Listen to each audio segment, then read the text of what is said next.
We are minus a secretary tonight, so if anyone else wants to keep notes, that would be great. I'll try my best, but it's going to take me a couple minutes so I can keep track of everything. Item number 1 is adoption of the agenda. Can I get a motion for the agenda? I move to adopt the agenda. Oh, sure. Okay. Lori and Ray, all in favor? Aye. That's unanimous. Okay, on to item number 2, announcements. Do we have any announcements tonight? All right. We had breakfast with Santa Saturday morning.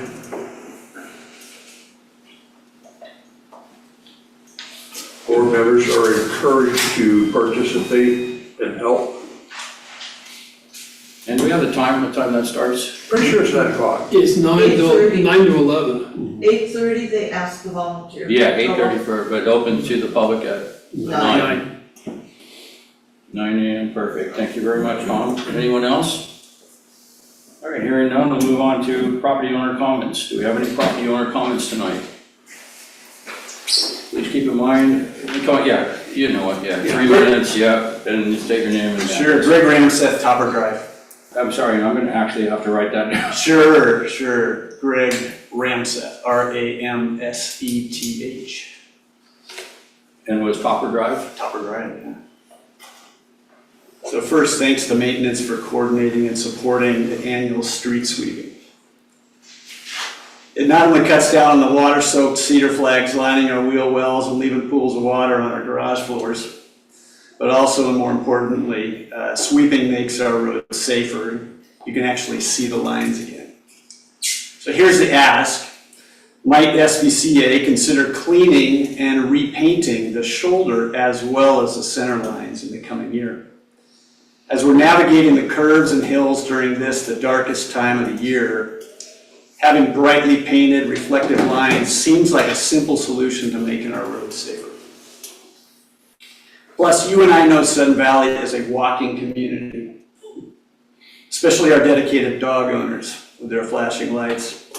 Those shoulder lines, which are fast fading, are important to carve out breathing room, even if it's a slim lane for walkers and cyclists to more safely navigate.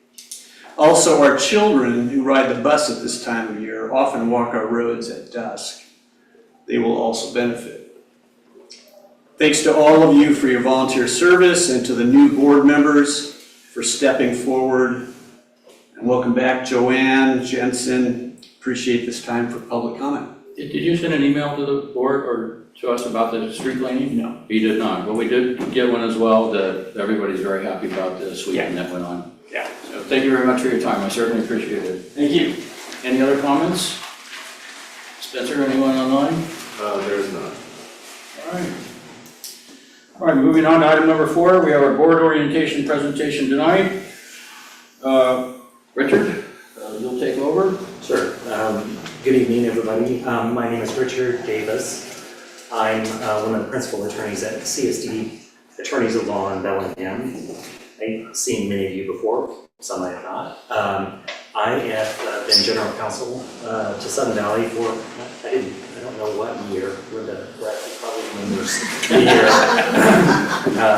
But it's been a while. We took over for distinguished attorney Phil Sharp, who'd been the attorney for Sun Valley for many years, and he passed along his institutional knowledge to us.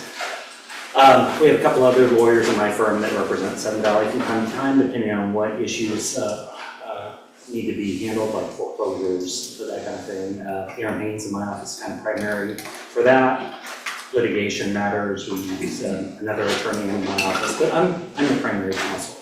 I do this every year, so those of you who've heard it before, I'm sorry, but it's pretty much the same as last year. Those who haven't heard it, I hope it's useful to you. So we'll start, Joanne, you can go ahead and go to slide 3. And what I always do is I start out with just a few disclaimers, so to speak, and assumptions that I make, because sometimes we talk about things that are a little uncomfortable, and this is really to orient new folks to serving as a director. I'm not here to scare anybody about anything. I want to make sure that you have a good fundamental understanding of what your role entails, both legal and kind of what I consider best practices. And so you're going to hear from me about my experience in representing community associations and also about representing governments, which in a lot of ways, frankly, are similar to, particularly an association the size of Seven Valleys, can be very similar to a government. So I'll give you some of those nuggets that I've learned over the years, but I always come with an assumption. I know this to be true because serving on the board takes a lot of time. Time you could be doing something else, even if it were at home watching TV. And I know that you're here because you like this place and you want to make it better.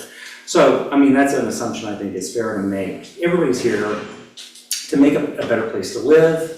You're on the board because you want the board to run well. Maybe you've seen something in the past, you say, I can kind of help make that run a little better. I want to participate in that.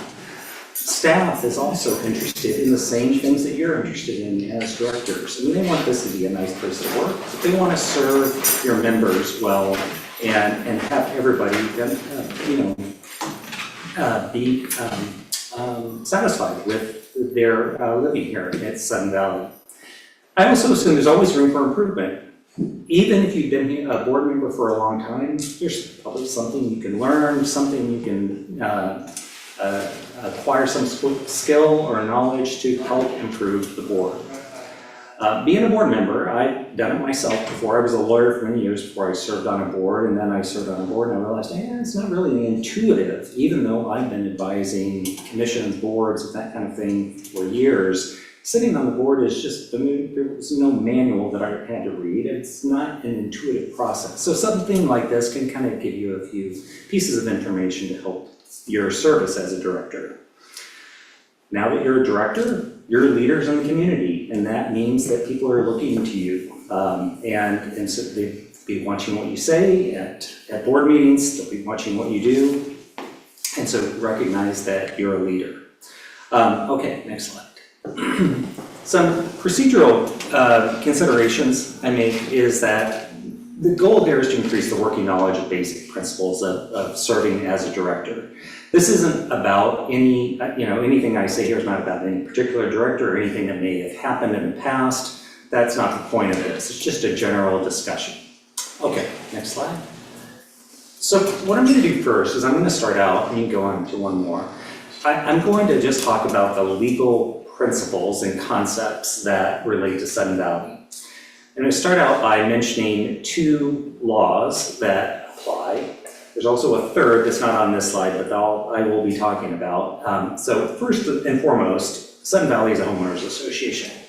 The Homeowners Association Act was passed, I believe, in 1995. And that has been your governing act. That's been the primary law that governs Sun Valley. That's going to change in 2028, January 1, 2028. We're going to be governed by a new law called WCIWA. It's a funky name. It means Washington Uniform Common Interest Ownership Act. And when it was passed, it was effective in 2018. It was the thought was that we'd get the legislature to make it apply to everybody. Condominiums, whether they were old act, new act condos, cooperatives, HOAs, but the legislature bailed out. And so they only made it applicable to new associations that were formed. Well, as it turns out, the legislature has decided it's now WCIWA for all. So January 1, 2028, everybody will, all of these acts will go away, Condominium Act, HOA Act, and will be replaced by WCIWA. But for now, for the next 2 years, HOA Act still governs. There's also a Nonprofit Corporation Act, which you can find in RCW 2403A. That was amended a few years ago, substantially, more than an amendment. It was basically an overhaul. So those are your two primary statutes that govern. Next slide.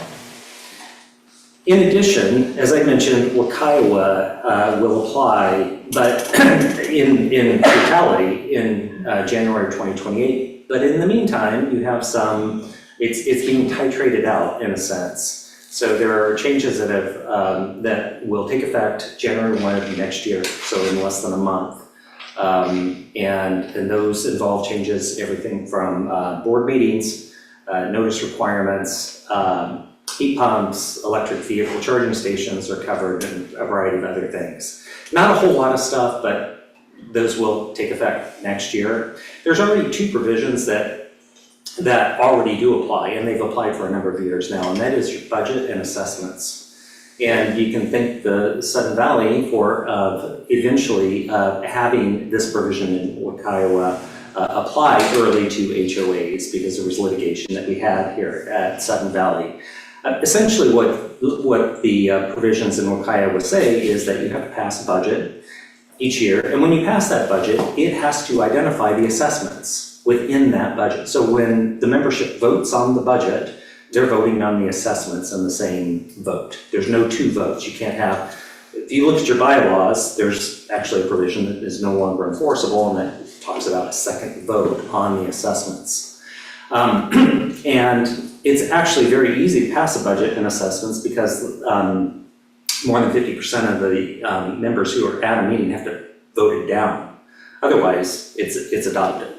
If it were to be voted down, then the last budget that's in place continues. Anyhow, so those are really the statutes that you are looking at in terms of governing Sudden Valley. There's also common law. What I mean by that are court decisions. Not the ones over here at Superior Court, but the appellate cases. So courts of appeal, Supreme Court decisions, many of those are going to be kind of inapplicable in a short while, because those that were decided under the Homeowners Association Act, when that law goes away, they're not really going to apply any longer. So, but we do have common law decisions. You have your governing documents, so you've got your covenants, your bylaws. Those are your primary governing documents. And then sometimes, depending on the association, more often than not, there can be conflicts between all of these. There can even be conflicts in the statutes. So the question is, what controls? And so on the next slide here, explain that the plat map is, well, let me back up. Go to that last slide again, I'm sorry. Let me deal with this. So this slide from the top down basically sets forth the priority of if there's a conflict. Now, Kiowa, when it comes into effect on January 1, 2028, it's going to trump everything. Even if there's a conflict with the Nonprofit Corporation Act, it expressly says this supersedes. So it is going to be in charge of everything else. Now, common law decisions, we don't have any under Kiowa yet, but those will get developed as the law gets interpreted. And believe me, there are ambiguities and holes in the law that will need to be addressed through the court system, and we'll get some guidance from the courts. But that's kind of your basic priority. And then if you go to the next slide, I list out the governing documents in the order of priority there. And fundamentally, it's the plat map, which doesn't say a lot actually, but that's kind of the most important document, followed by the covenants. And Sudden Valley as an association doesn't have very robust covenants. I mean, if you look at a lot of associations, even maybe a condominium with 12 units, you could have a 70-page declaration of covenants. Sudden Valley's, by contrast, is really 5 or 6, 7 pages. It's not very long. Most of what you have in terms of your governing provisions is set forth in your bylaws. There's nothing wrong with that. It's just the way that Sudden Valley has developed over the years.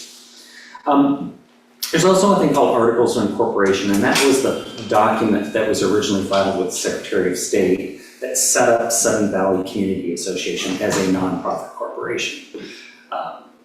And then in addition to that, you've got rules and regs, which you adopt, and then policies. And so this kind of sets forth the priority of those various documents.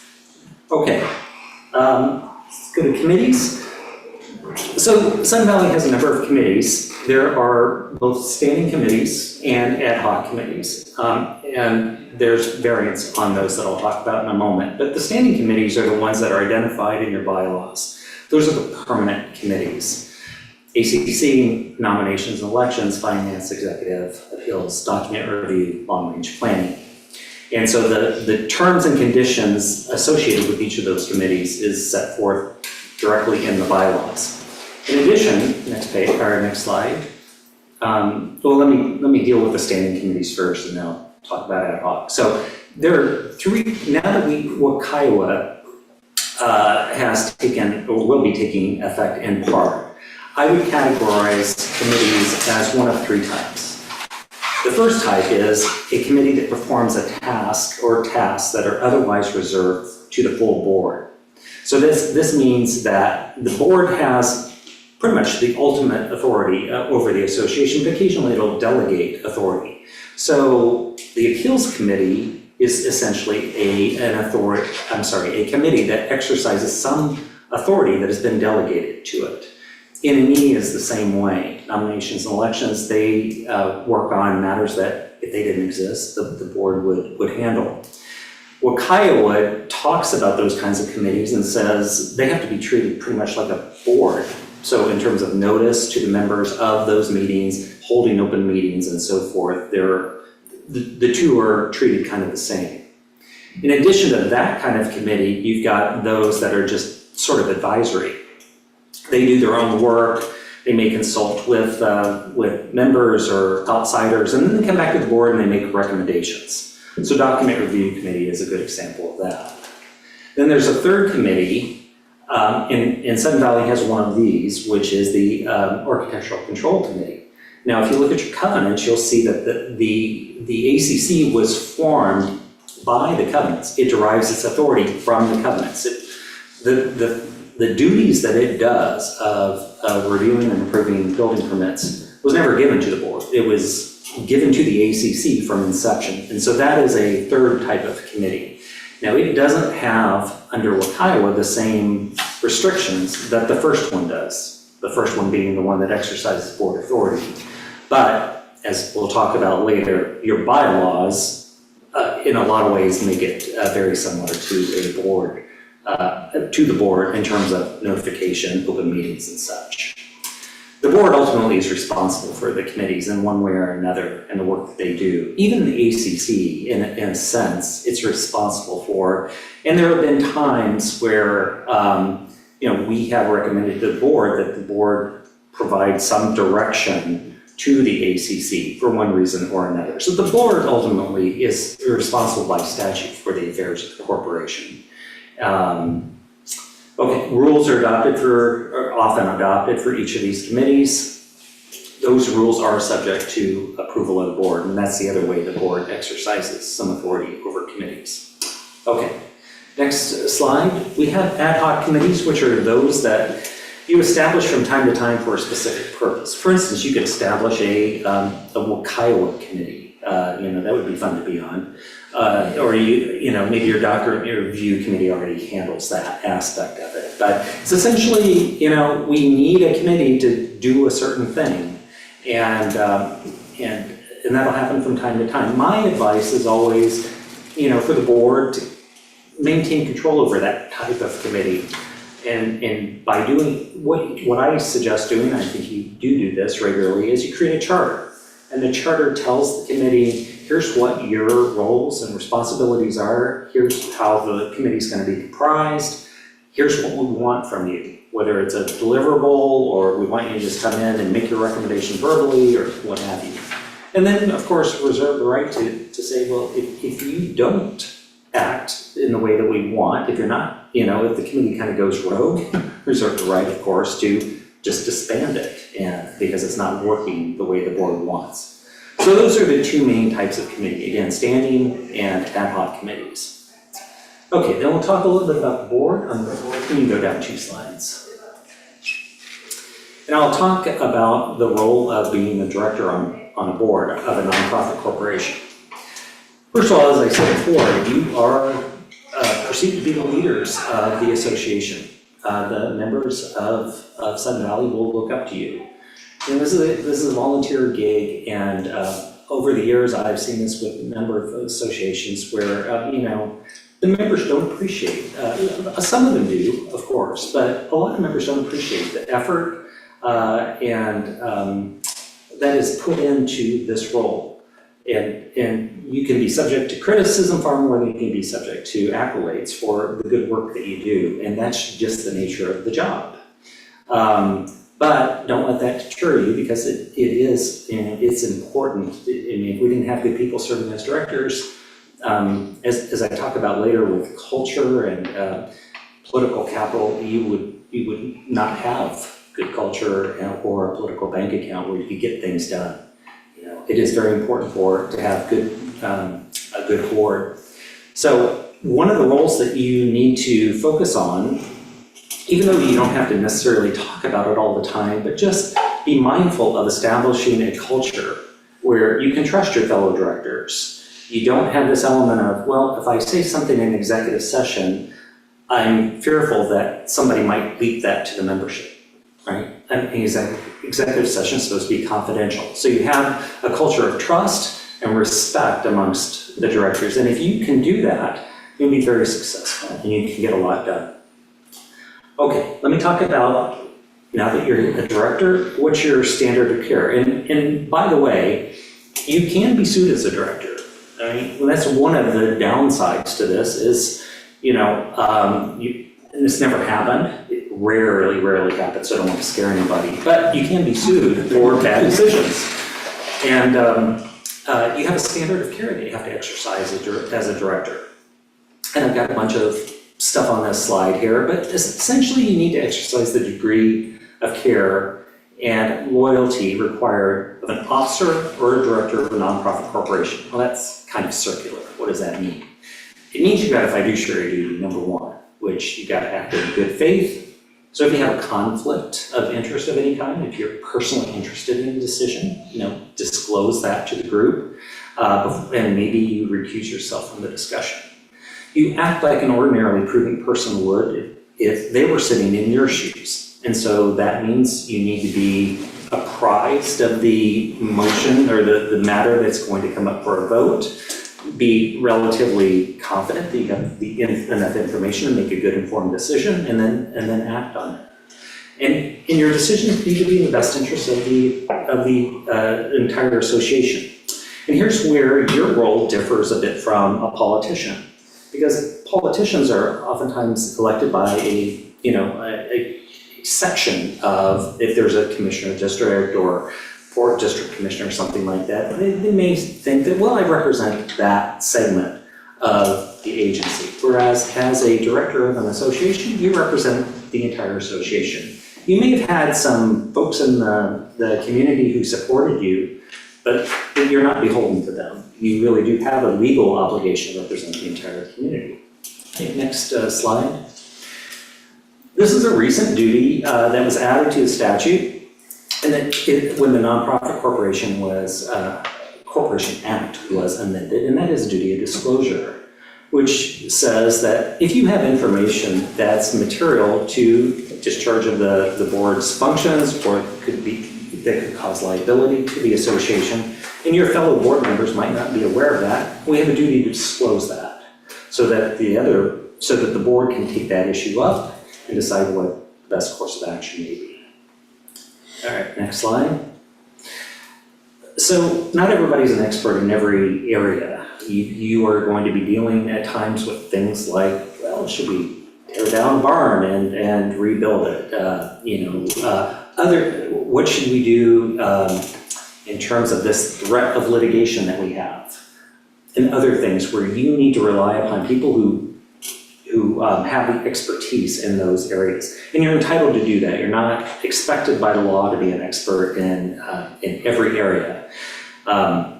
So the consultant might be wrong, the attorney might give you bad advice, the engineer might screw up, but you're safe as long as you have relied in good faith on the advice that's been given to you by consultants.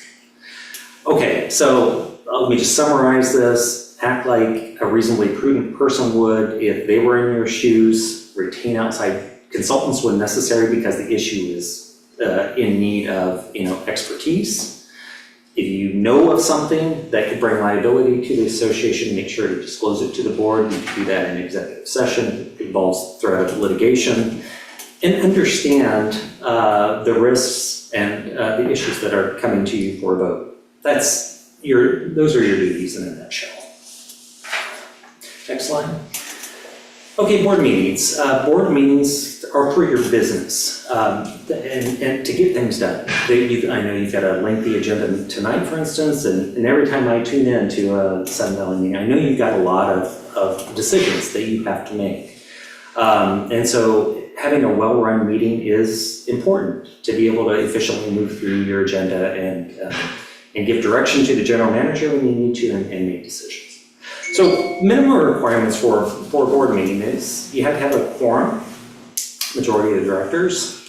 You can't take any action if you don't have a majority of directors here. You have to comply with the notice requirements, which are changing a little bit under Kiowa. And I'm not, I'm going to mention Kiowa a little bit tonight, but I'm not going to talk about all the differences. That's too much to do tonight. We also have to have minutes. And the minutes are the official record of the meetings. And I've had some associations who take down everything, what everybody says leading up to the decision. And I frankly have never understood that, because really what we care about is, at the end of the day, we care about what did the board decide? What was the motion? Was it approved or was it rejected? And so I'm sort of in favor of more of just a transactional 7 minutes, just says, here's what happened. But it's up to the association to decide what's appropriate. And I know you stream your meetings, and they're on YouTube too, so it's less important to have those really detailed minutes any longer. Motions are, when you take formal action, it can be in the form of a motion or a resolution. And what's the difference? A resolution is something that is usually a little bit more permanent in nature, something you're going to refer back to time and again. It might be a resolution to create a policy, for instance. And so it ordinarily starts out by saying, whereas this is the case, you set forth kind of the facts that lead you to making this decision. That's what a resolution does, a little bit different than a motion, which is yes or no on it. Your bylaws provide your procedural rules. Following the procedural rules is important to make sure that everybody gets to speak and that matters and that the business is conducted appropriately. If the bylaws are silent, Robert's Rules of Order kind of step in to fill the void. Remote in-person meetings. This is one thing that I've talked about in prior years. I just want to mention here, things are changing under Kiowa. So under the current law, it says that unless otherwise provided in your governing documents, you can have remote meetings. Well, you've had a bylaw provision that says we only allow remote meetings in certain exceptional circumstances, like it couldn't get a quorum because it's raining too hard outside and you have flooding or something like that. Well, Kiowa says, no, you can have a remote meeting anytime you want. It doesn't matter if your governing documents say otherwise, you can. So if there's a decision by the board that we ought to have a remote meeting for whatever reason, you can do so. All right, next slide. Your meetings have to be open for observation by the owners and their agents, unless there's a reason for a closed session. And we'll talk about why can you go into closed session.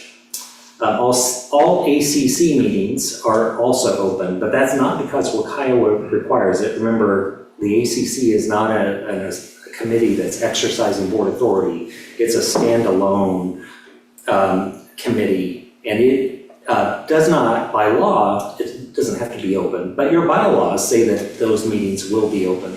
So you follow the bylaws in this case. Now you can have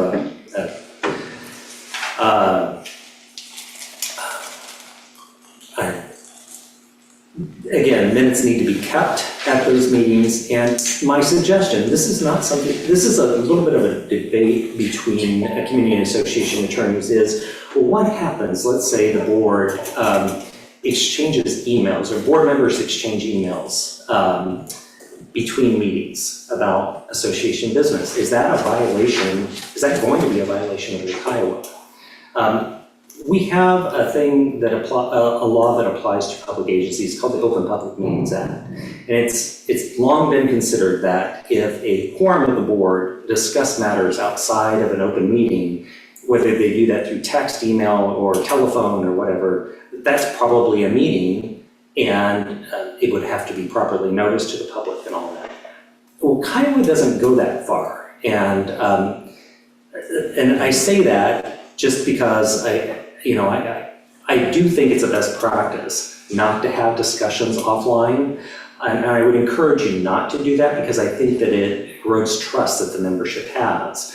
And the law really has a fundamental purpose of transparency, but I don't think the liability is there because I do think Kiowa does differ from the OPMA in that respect. So, closed sessions. Now, we're going to have to change our terminology a little bit because under Kiowa, they use the term executive session, which is the same term that's used in the Open Public Meetings Act. So we're going to get away from the closed session.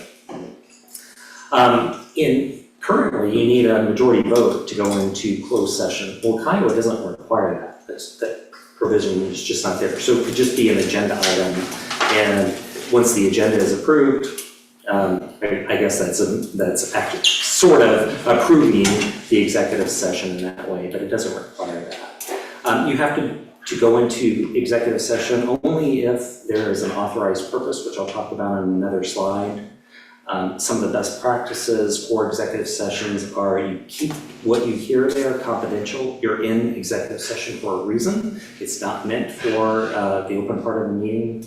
And don't be tempted to take motions or in executive session. It's totally appropriate to direct staff, or maybe your lawyer is in executive session and you give direction to the lawyer. That's all appropriate. But in terms of an actual vote on something, that would be inappropriate. So why can you go into closed or executive session? What I've done here on this slide is I've crossed out the things that are not going to apply under Kiowa, and I've underlined the new provisions. So personnel matters, you can go and talk about either personnel or we have a labor group. We want to talk about the collective bargaining agreement, that's all appropriate. Consulting with legal counsel, so if you have your lawyer come out and talk to you about legal matters, that's fine. But here's a new one, contracts. Any contract you might enter into, if public knowledge would work a disadvantage to the association, which is a good addition to this statute. The statute, the Homeowners Association Act currently says discuss communications with legal counsel. That has been taken out, but it really is kind of covered by the one up above, consult with legal counsel. You can talk about litigation, or threatened or potential litigation, so it doesn't have to be actual litigation. They've taken out the part that said possible violations of governing documents of the association. That probably falls under potential litigation though, so you probably can still have that in executive session. They took out the possible association liability to an owner. Again, that probably falls under the potential litigation. And then a new one is public knowledge, if public knowledge of the matter being discussed would violate someone's right to privacy. So kind of a large catch-all provision there. Those are the reasons you can go into executive session. All right. And as I said before, this is confidential, so there's no minutes that are prepared, there's no physical record of what was done in the executive session. Just like with the open part of the meeting, a member who is attending remotely can still attend the executive session. I just always ask or suggest the board exercise caution, because if someone is attending remotely, particularly if you can't see them, they're attending by phone, there's always a chance that someone else could hear the conversation. So I usually just recommend that you confirm with whoever's attending remotely that no one else is around and nobody is listening, just to maintain that confidential aspect of closed session. Closed session can have third parties come in to help facilitate the discussion, and that does not violate the statute in any way. And in fact, most of the times you will need somebody to help facilitate that discussion. It could be the general manager or one of the consultants that you're using on a particular issue.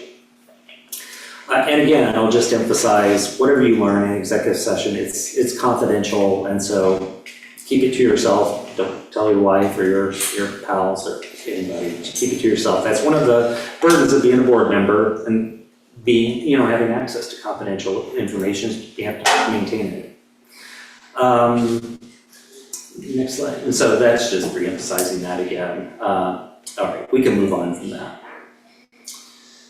Okay, so service as a director. Now, as I said at the beginning, whether you are new to the board, whether you've been here a long time, there's always things you can do to help improve the board. I put this slide on here because it's funny to me that people who are going to the gym are actually taking the elevator rather than taking the stairs. And, it's just kind of a message that always be thinking about, your role as a director. How can I improve the board? How can I make things better than when I got here? And that is something that you can't just listen to me blather on for an hour and expect that I'm all good now. It's a continuous process, and you're well advised throughout the year to revisit that a little bit from time to time. So how do you all work together to achieve important results? Again, I think that focusing on culture is a real important thing to do. And you do that in part through a code of conduct or some document that establishes principles that you think the director should follow. Maintaining confidential information is certainly one of them. Refraining from questioning the motives of those who disagree. There's going to be, contentious issues that you'll have to address as a director. And people may have different perspectives on that. But when you start questioning people's motivations, that tends to devolve into personal attacks and kind of derails the discussion.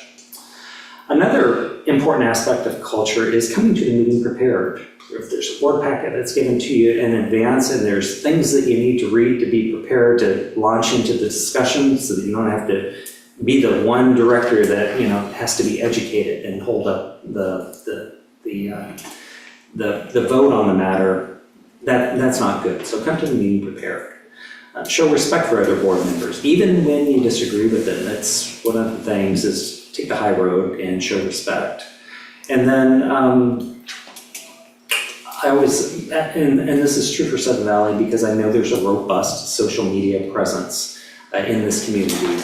And I suggest talking about that. Like, what do we expect our directors to do in regards to getting involved in social media debates and discussions?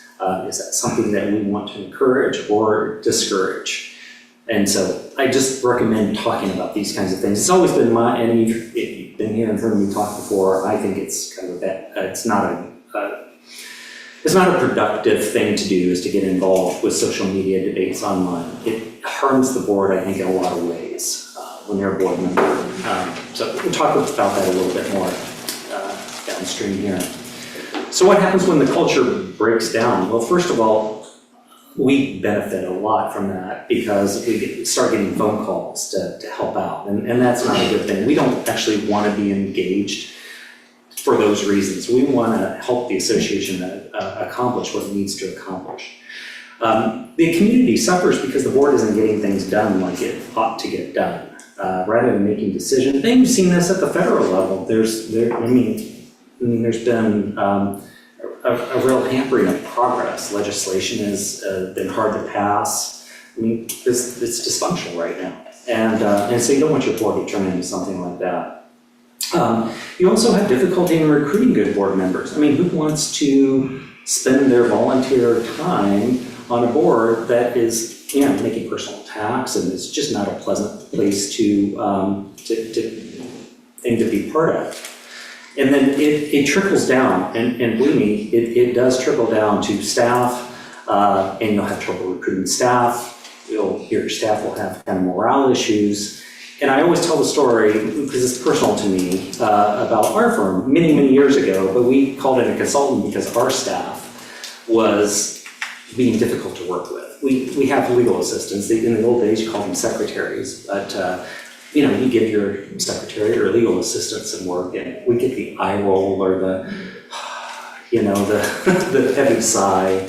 And we called in a consultant to find out what was going on, and the consultant, after talking with everybody, came back and gave us the bad news that it's you guys, the owners of the firm, that are the problem here, because And what we found is that staff likes it when you recognize them, when you come in and say hello to them, do you have a good weekend? When you recognize them for their good work, do you say thank you and those kinds of things? So it was a cultural thing, and it did trickle down, and it was very enlightening to me, and I've seen it with every organization that I work with. You have good culture at the top, it will help throughout the organization. Okay, next slide. Okay, governance management. Okay, so I talked a little bit about governance and management and the difference between those two, and why do I do that? This is not legal stuff, this is just my personal experience. I believe it makes you more effective. If you understand what your roles are and what the manager's roles are, I think you can be far more effective as an organization. The members elected you as board members to tackle the policy issues, the big issues that are affecting Sun Valley. And if you stay within your lanes, I think it really helps improve your political bank account, and the members will trust you with their votes when it comes to matters that you may need the members to approve. And one of the big things you're going to need the members to approve, or I hope you can get it done, is amendments to your governing documents to make them in align with Wakiowa as of January 1, 2028, because a real, if they're not aligned, then there's going to be a lot of confusion in membership. Most people don't read laws, they read the governing documents. And so that'll be a big ask of the community. And so building that political bank account will be important. Now, as volunteers, obviously your time is precious. And so making the most of the time you have at the board meeting is important. And so focusing on governance as opposed to management, which Joanne does day in and day out. She spends actually a long day, every day, doing management. And so the board doesn't have that kind of time available to it. So you need to focus more on governance. And next slide, I'll just mention this as an example that C. Northcote Parkinson came up with in a book years ago. He gave the example of a board that had 3 issues on the agenda. There was the approval of a nuclear power plant, the approval of a bike shed, and the approval of refreshments for the board meetings that are to come in the future. And the board took up the nuclear power plant first. And of course, there had been reports that had been drafted by experts in the field, consultants, and of course, nobody had read those, but I mean, it was too complicated for anybody to understand, and it took a matter of a few minutes to vote yes on that and approve the nuclear power plant. When it came to the bike shed, people had more knowledge about the components of a bike shed, how big should it be, do we even need to provide for a bike shed because most people drive. So there was a lot of discussion about that, even though the cost was a fraction of the nuclear power plant. And eventually that that vote was also approved. But then when it came to the issue of, refreshments for board meetings, should we have cookies? Should we have crackers? Should there be coffee? Should we have tea? And if so, what kind of tea should we have? Well, that matter consumed the bulk of the board's time, and it was resolved by directing staff to go and do some further research and come back and make some further recommendations to the board. The point of this is you can, if you let yourself do this, kind of forget the importance of various issues and start going down rabbit holes. And really, focusing on what's important to the association is really needed in order to move things along, be efficient, and get things done. So what do you do? What are some of the things you need to focus on and do as a director? Again, recognize you're a leader. And by that, what I mean is, come here ready to offer your opinions and input on matters. Being a spectator is not helpful. It's not why people will elect you to the board, nor is being a critic. I mean, it's one thing to disagree, but it's an entirely separate thing to just always criticize the board or the board's decisions. Don't do that. Do no harm. Make this place better than when you left it. And don't report to social media before informing the board. So what I mean by that is, it's easy to get caught up in these discussions online, but these are important issues that you have to deal deal with the board on. And my advice is make sure the board, comes to a conclusion before getting out into the community and giving opinions and such that can really show a dysfunction in the board, a divide in the board. It doesn't allow the board to speak with a consistent message. So, again, be informed before you get to the board meeting so that the meeting can move along well. And then finally, and this is important, disseminate accurate information. Each of you will accumulate information from your fellow neighbors in the community. You'll get information about how they feel things are going. Sometimes members will come in here and speak. But when you're talking to your fellow board members, be accurate in disseminating the information you have acquired so that good informed decisions can be made. Next slide. Govern before you manage a problem. There's very little management that you have to do as a board. And really the only management is, the hiring and firing of a general manager for the most part. If the general manager is doing their job well, then they take that management and handle it all. Again, watch what you say because the members do listen. And I know that's true here at Sun Valley. It's very true, so watch what you say. When I represent governments and I talk about OPMA, public records, I say, if you wouldn't want it to appear in the newspaper, then don't put it in writing. And it's the same for at a board meeting. If you wouldn't want it to appear in the Sun Valley Views or the Miami Herald, then maybe it ought not be said. Now, you can't do that all the time. There are going to be contentious issues, but keep that in mind is that you are trying to make good informed decisions that, whether it's popular or not in the community, is for the best of the association. Okay, next slide. What are some things you don't do? Don't freelance. So what I mean by that is, you may have a desire to do some things on your own that would be in Joanne's wheelhouse, but hey, I can get this done. I know people, whatever. When you start freelancing, that really does undermine the board, undermine staff. As a director, you don't have any individual authority.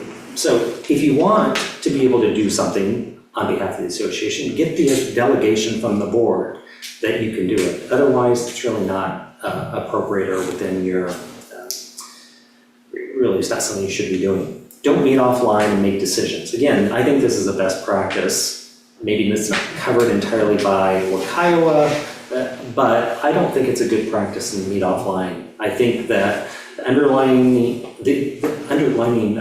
principle of Kiowa is transparency. And again, you want to build your bank account rather than take away from it. Okay, after I've talked about social media stuff, let's go ahead to the next slide. The only thing I want to mention here on this slide is the last part, and that is, it's tempting if you are, let's say that there is a contentious issue and you've taken a vote and you've wound up on the losing side of the vote. It is, there is a desire by some folks, they want to go out and criticize that action in the community. And that is not a good thing to do. One of the things that I have always said is the decision, whatever the decision is, even one that I don't agree with, the decision the board makes is the correct decision. And it's correct because it was made after an informed debate. Everybody came in, they offered their opinions. The board made a decision, it's the correct decision. And you have to respect that. If you want to set a good culture, that means that you have to respect the board's decision unless the board takes the issue up at a later time and reverses it. It's never comfortable to be part of a split decision where you're on the losing side, but it's just part of being a director, isn't it? Sometimes you'll be in a majority, sometimes not, but that decision needs to be respected once it's made. Okay, let's go ahead. Role of the director during board meetings. So there are a few things here that I think can help the board function better, and that is state your views. Again, don't be a spectator. We want everybody to participate. Everybody is here for a reason. The community wanted you to be on this board. So that means it's important that your views be stated. But not every decision is going to be of the same level of importance to everyone. So you can look for decisions that are important to you. They're not all going to be at the same level of importance. Maybe you take a little bit more of a backseat for those that aren't as important. And sometimes you'll come in with a preconceived,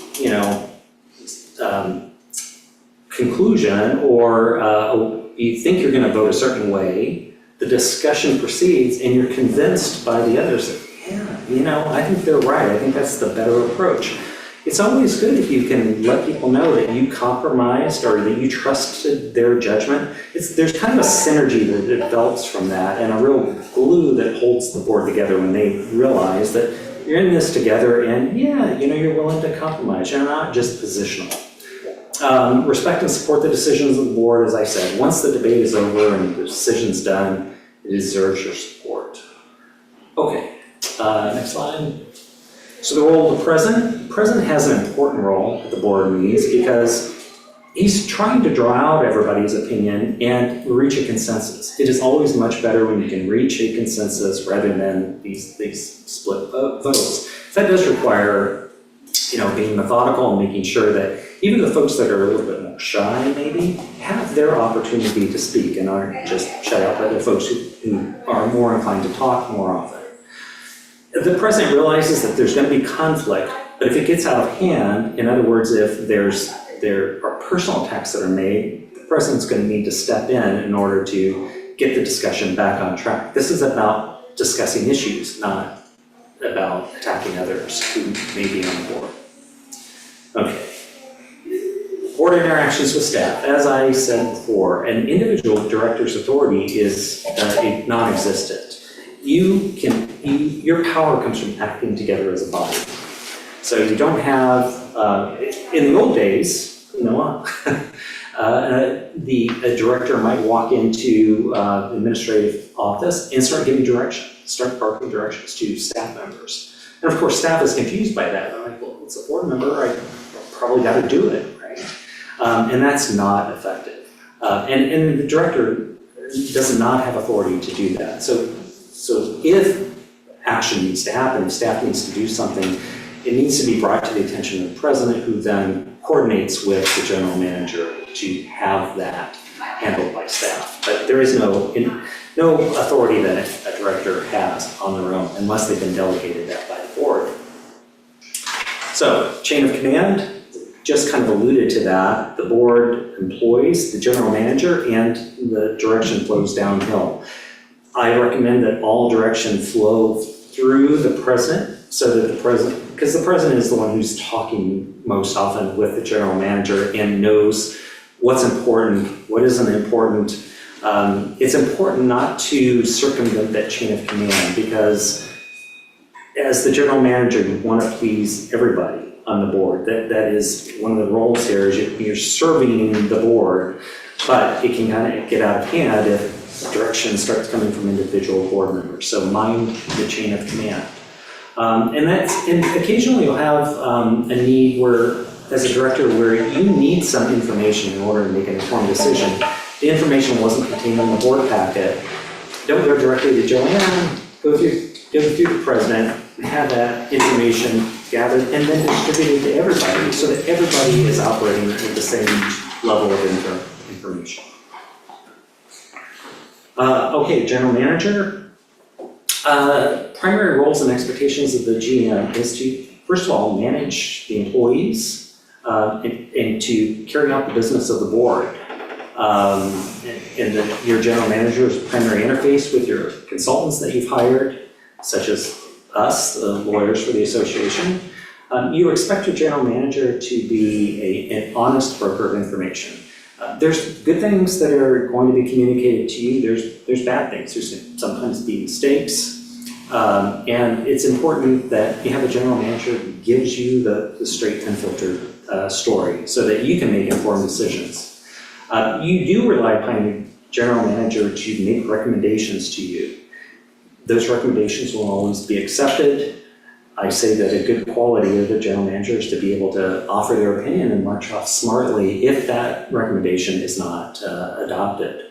But it's important to get your general manager's opinion, because they're the ones that have a, boots on the ground, so to speak. They have a different perspective a lot of times than the board members will. The GM will also support the board decisions, just like the lawyer will support the board decisions. And our missions is to support culture and the decisions that the board makes. The general manager will also implement the budget that's adopted by the board and ultimately the members, and will interface with members regularly. That's the primary person that they go to when they have complaints or other issues. And it's important for the general manager to not speak out of school. In other words, to get ahead of the board. The general manager will make sure that they kind of know where the board is before speaking on certain contentious issues. Okay, next slide, drop down 2 slides actually. So in terms of distinguishing governance and management, it's really just, governance is big picture stuff. It's, first of all, it's your budget. It's what are we hoping to do in this community? What improvements do we need? Do we need additional facilities? Have the members, do they want a pickleball court? It's things of that nature that are going to cost money oftentimes. And you're looking downstream, how do we make this place better? I mean, comment tonight, well, striping the roads, that's some other policy decision. Should we budget for that? Is that an important thing? Once those decisions are made, those policy decisions, then it's up to the GM to actually carry those out. So the difference between governance and management is largely that. As a governor, you're looking more at the bigger picture, and the general manager is looking to carry out those directions that you give through policy decisions. So governance strategies, I always suggest that you take a look near the beginning of the year and say, well, if we did these things this year, if we accomplished these goals, we'd be really successful. And it's good to have kind of goals like that so you can measure yourself at the end of the year. How do we do? If we didn't accomplish those goals, why not? What kind of went wrong here? And because again, it's a matter of how do you constantly improve? Well, if you don't evaluate yourself ever, if you don't have goals and then take the time to evaluate yourself, then it's hard to improve. Approve and govern through the budget. And you can just drop down to the next slide. One of the most important things you do as a board member is make decisions in context. You have a limited amount of money to work with every year, and you have to set priorities, and you do that through the budget. So things that are high priority, they get funded in the budget, and those things that are less priority maybe get deferred until a following year. But you as the board, you set those priorities through the budget. Once those decisions are made, then it's relatively routine throughout the year. If something's not in the budget, there ought to be a good reason why we ought to do it, because we've already made those decisions. But if it's in the budget, then it's pretty routine to just implement. So that is an important part of what you do as the board. And lastly, I'll wind up with political capital. Again, consider what you are building here as a bank of political capital. And that is, again, what the members trust. They're trusting that the board is doing the right thing, that they're making good decisions, even if you don't always agree with them. They believe that you're running your meetings efficiently and that you are hearing them, you're making appropriate outreach into the community, and they are going to give you the benefit of the doubt when you come to them and ask them for something. So how do you deposit into that political bank account? Well, again, stay in your lane of governance rather than getting involved in the management of the association. Run meetings well, avoid scandals, we don't want harassment complaints and litigation of that kind. Maintain an appropriate culture and good outreach into the community. So if there's contact, so you don't want the board to be aloof, but involved, so that you're hearing what kinds of things are of concern to the membership. And then last slide, you can make forfeitures from the political bank account. If you make dumb decisions, things that you weren't well informed about. And again, that's not the same thing as unpopular, because you may make decisions that you get criticized for, and you get a room full of people who offer their comment. They weren't happy with that. But again, if it was an informed decision and you made it in the best interest of the association, that's all you can do. Not every decision is going to be popular. If you don't run your meetings well, you're going to draw down that bank account. If you're not transparent, if the membership believes that you're hiding things that that you don't want them to know about, that's really going to draw down the bank account. Freelancing on social media and confidentiality leaks are the last two things that forfeit the capital that have in that account. Now, if you have that account, it's a healthy account, then again, you get membership approval. They believe that the board is bringing items to them for approval that are worthy of approval. So dues and assessments that are contained in your budget, supported ballot measures, things of that nature. So if you think about it, whether you thought about this term or not, you view your local state governments in the same way. You have an idea of whether you trust your local government. And so your goal here is to build up that bank account so that the association can achieve its goals. So that's all I had to do. I actually kind of kept this to an hour this year. That was, you were racing, Richard. That's a little bit, but you told me an hour. So. If anybody has any questions, I'm happy to answer them.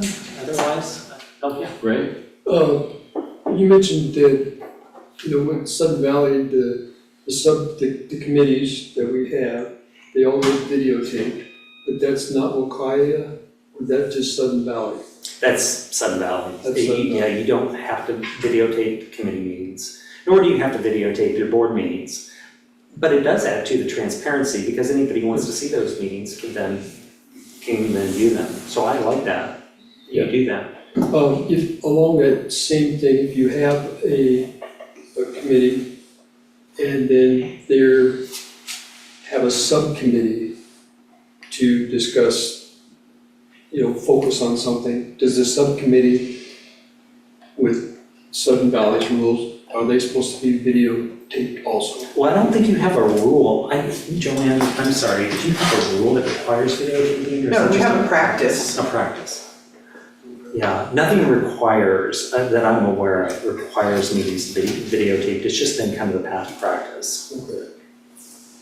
And we'll go to Tom first and then. Yeah, I don't know if I misunderstood you or not, but in the beginning, you were talking about, I believe, the AGM and how the membership could approve or reject the budget. Mhm. And it would be 50% plus one of the people attending the meeting.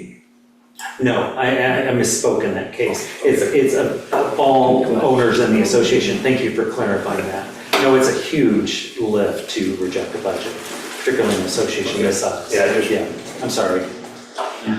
Lori? On one of the early slides regarding the committees, you mentioned, where you were saying there were categories of committees. And the first one you mentioned was, it was NNE, I believe. So the other committees, such as the safety committee, finance committee, do they still have to post agendas, give notice of the meeting and be open? I don't know what they do. I can't answer your question without knowing a little bit more. All I can say is, generally speaking, if they are making decisions that would otherwise be made by the board, then yes, they have to be open. So, but If they're just advisory in nature, just making recommendations, then no, they don't have to be. they don't have to be open, but we can choose to have them open. But we don't have to post it. So if you needed to do a safety meeting, like tomorrow, you can have one. You can call it and have it with just the committee members without it being open. It's just an advisory committee. Yeah, okay, so correct. advisory Yeah. committees, yes, and the only non-advisory committees we have are the ACC and NNE? Okay, everyone else is advisory. I believe so. Finance too. Rob? Yeah, just a question, Rich. Hi, Rich. Hi. I'm sorry, Lee. We have a lot of our meetings that are been archived up on YouTube for goals back a number of years. do you have any recommendation on how long we archive some of those meetings? That's a good question. How, I mean, are you able to tell, if they're accessed after, I mean, I would think after a certain period of time, people probably quit accessing them. I think the purpose of this, frankly, is for transparency, and not much else. I mean, you want, because not everybody can attend a board meeting. It's very convenient to sit at home when it's convenient for you and see what's going on. So I think it's really your decision. Thank you. Yeah, we had, this year we had a task force for the short-term rentals. Does that fall into one of these I categories? think that's advisory. That's an advisory, so would it be a committee or? Task force. Task force, that's officially a thing, so the board can decide that we've got this issue, we're gonna put together a task force to put it together. That would require a board member? No, it does not. Okay. No, advisory committees do not require a board member to be on the committee. It's only those that are acting on behalf of the board that require a minimum of 2 board members. Okay. So what did you just say, the last part of it? So a committee that's authorized to act on behalf of the board must have 2 board members. And only the board members can vote. So however many board members populate that committee, they're the only members who can vote. Is that with the exception of the ACC, is that correct? ACC Because they're in our is- covenant doc. ACC is the unicorn, right. So N&E will require 2 board members? It will. Okay. And the board members, the committee members will need to be appointed rather than elected. When will that take effect, Rich?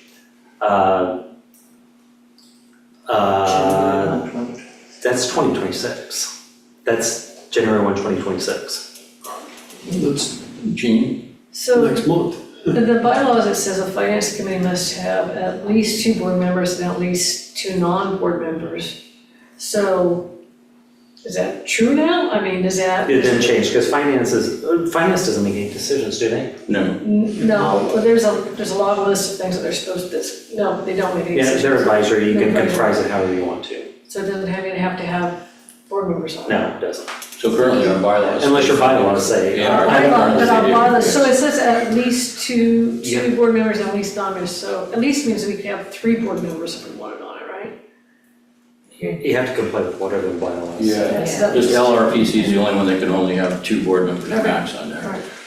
Joanne? Yeah, I was just wanted to remind people that there's the statutes, which we have to follow, and then there's the bylaws, which we have to follow if they don't conflict with the statutes. So if our bylaws say we have to have 2, and the statute says you don't have to have 2, that doesn't conflict, we have to have 2. Right. So we would have to change some element of our own governing documents in order to change the way that we managed those committees. So our bylaws can be more restrictive. Right, but they just can't be can't. less restrictive. Right, that's a good way to look at it. Daniel? Yeah, so who, I know the ACC is a different animal, but for all the other committees, can the chair of that committee decide whether they're going to record the meetings or announce the meeting, the agenda? Who determines that? Is that something that? That should be the board's determination, in my opinion, but go ahead. It might be in the rules. Is it in the rules for any of these committees? Because the board does approve the rules for. It's been our practice basically since COVID. Yeah. We started doing that, but That then be recorded? yeah. Okay. And that's all committees? Yeah, because prior to COVID, like the ACC wasn't recorded at all. Also, I think No you're break. supposed to have 48 hours notice of a meeting. Our bylaws require that, Is that 48-hour notice. Kiowa though is more restrictive, requiring 14 days of notice, or that a schedule be published annually. That's for a board meeting. Oh, Was that same for committee meetings? No, just board meeting. It would be a committee authorized to act on behalf of the board, So the On ECC behalf, and. yeah. So if they're advisory would committee, fall it's not under that. required. No, you follow your bylaws in that case. Correct. Good. Any other questions? All right, Sean? Can you just give me an example of like acting on behalf of the board? Like, would that be like getting a quote or something? Is that? Yeah, you could, it would be like selecting a contractor to do a particular, like a minor contract, and then entering into the contract, actually signing it. It could be really anything that is within the board's prerogative to vote upon. If you give that authority to a committee, that's a committee that's authorized to act on behalf of the board. Any other questions? And a good example of that is I have a condo that they're doing a building envelope repair, and they appointed a committee and said, guys, if there's any change orders of less than $2,500 or whatever it is, you, the committee, you can just approve those. You don't have to come back to the full board for those, because you need to make those decisions relatively quick. Okay. Anything else? All right. Okay. Thank you very much. Yeah, thank you. Appreciate it. Thank you very much. Way to stay on track, man, that's perfect.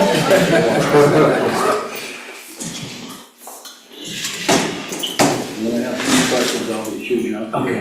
Thank you very much. All right, moving on next to item 4B, the Parliamentary Basics, 15 minutes. Give it to Joanne.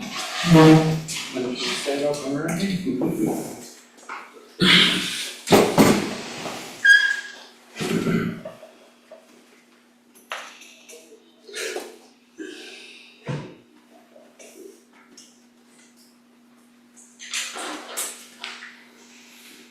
And I have 14 minutes. And you guys did your tour, right? Yeah. So, Yeah. That was nice. awesome. Thank you, Josh. It's doing the right thing, awesome. Well, we traditionally have a parliamentarian do this, and in the past, it's taken a really long time.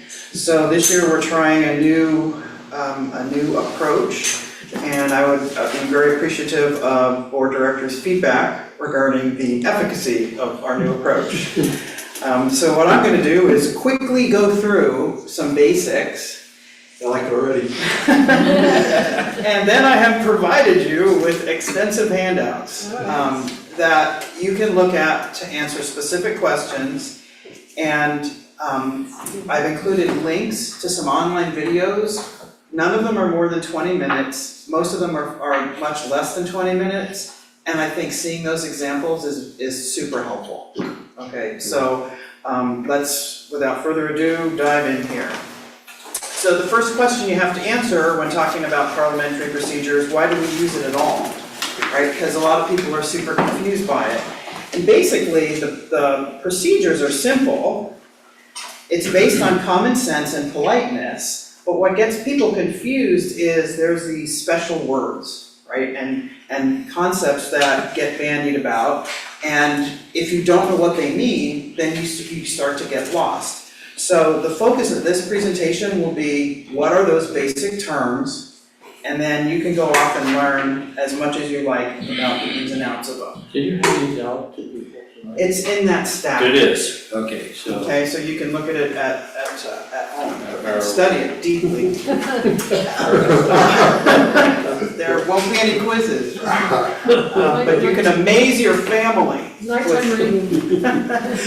So what is the purpose?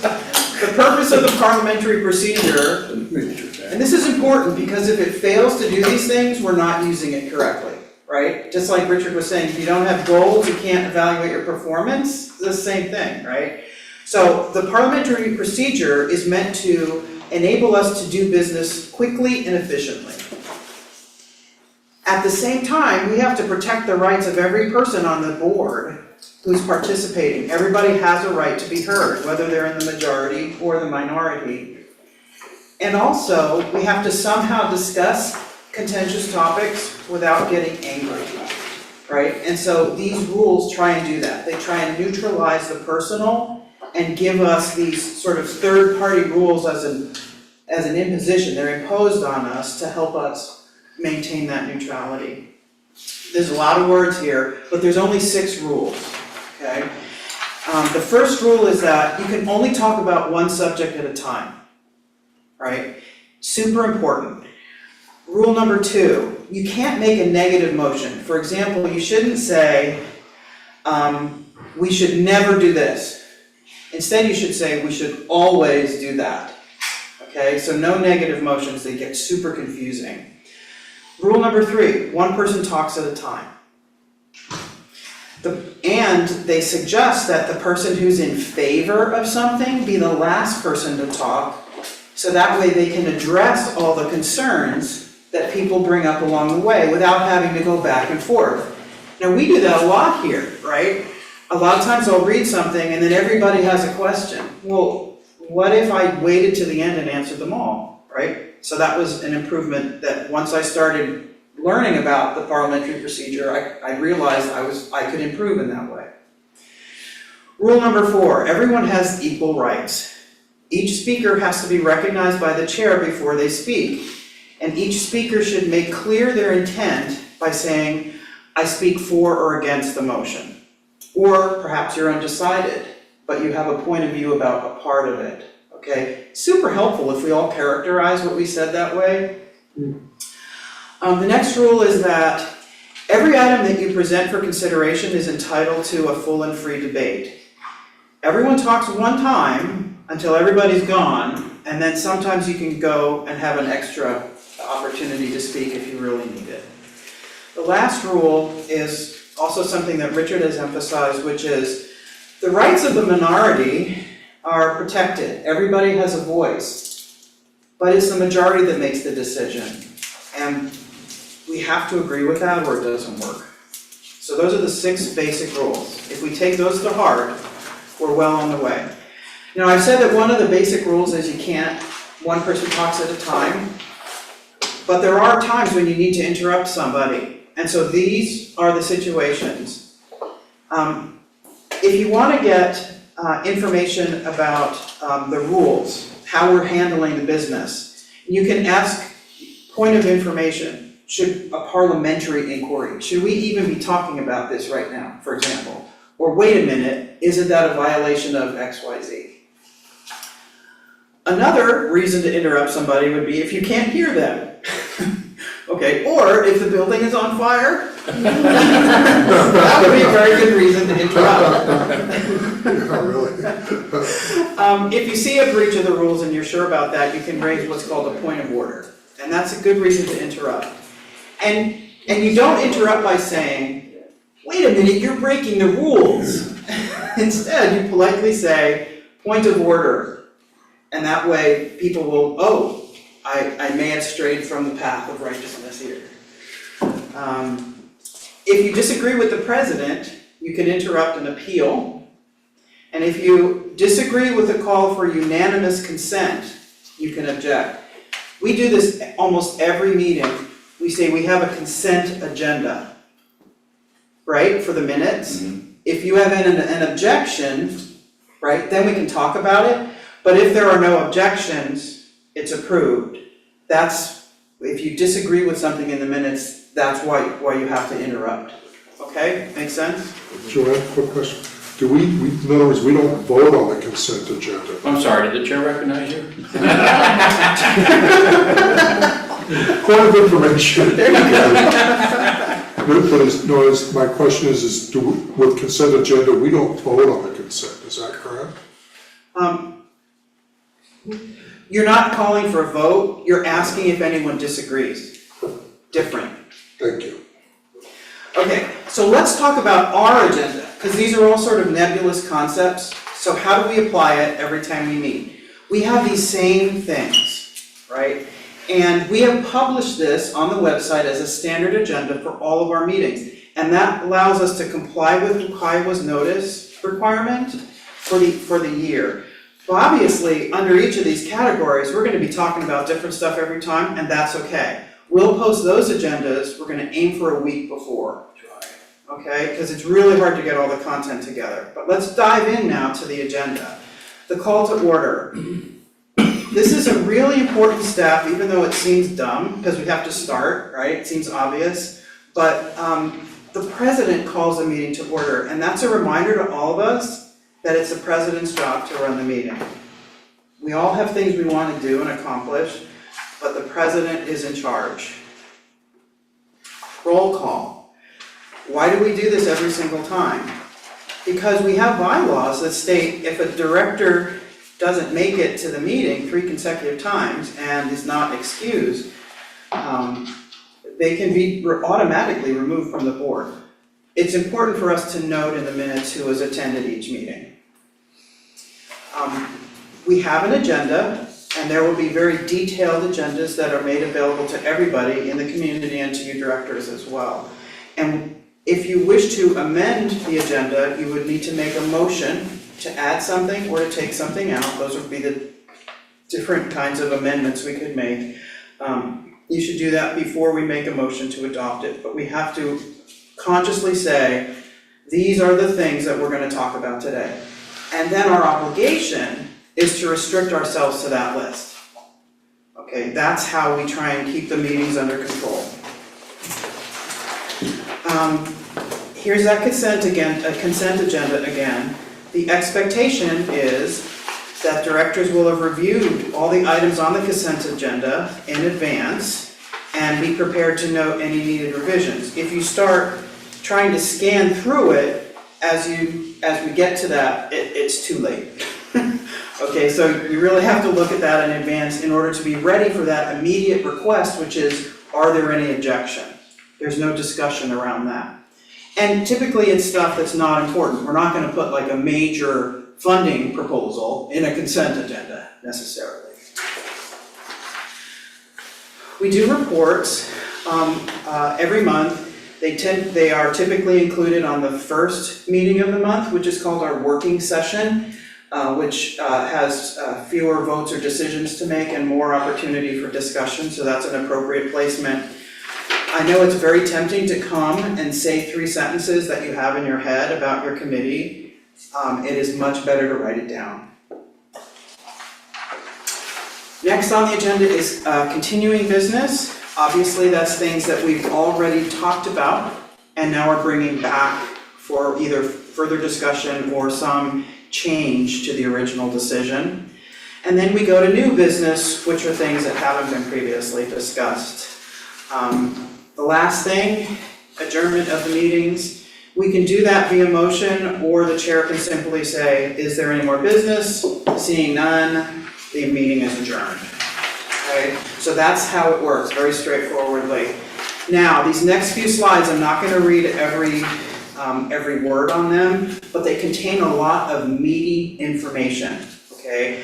And this is where you can really get into how to do this better, right? A motion essentially establishes or defines the topic that is under discussion. So when Keith gives me the floor to introduce a request, I'll have a brief description that will be provided to you most of the time in advance, and then I make a recommendation or a request that becomes a motion that is repeated.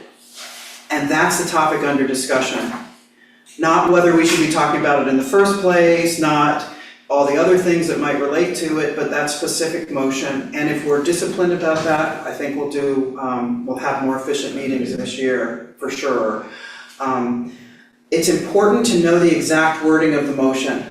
Why? Staff the authority to do things. We take your motions that are approved and we go and make it so, right? For those Star Trek fans amongst us, right? Although I don't look at all like Jean-Luc. Hopefully. And other entities ask us for copies of motions or minutes to show them the motion as proof that we have the authority to do things. So this is it's not kidding around time. And I recently was looking over some motions from last year and I saw one that included the phrase give or take around an amount. And I almost had a heart attack because that's not a motion, that's I don't know, a vague direction. But motions are that important, okay? So we have to become very dedicated to making sure that we read them precisely and that we write them down. There's different type of motions. The main motion is what we're discussing, but then there are subsidiary motions, right, which can change how we handle something.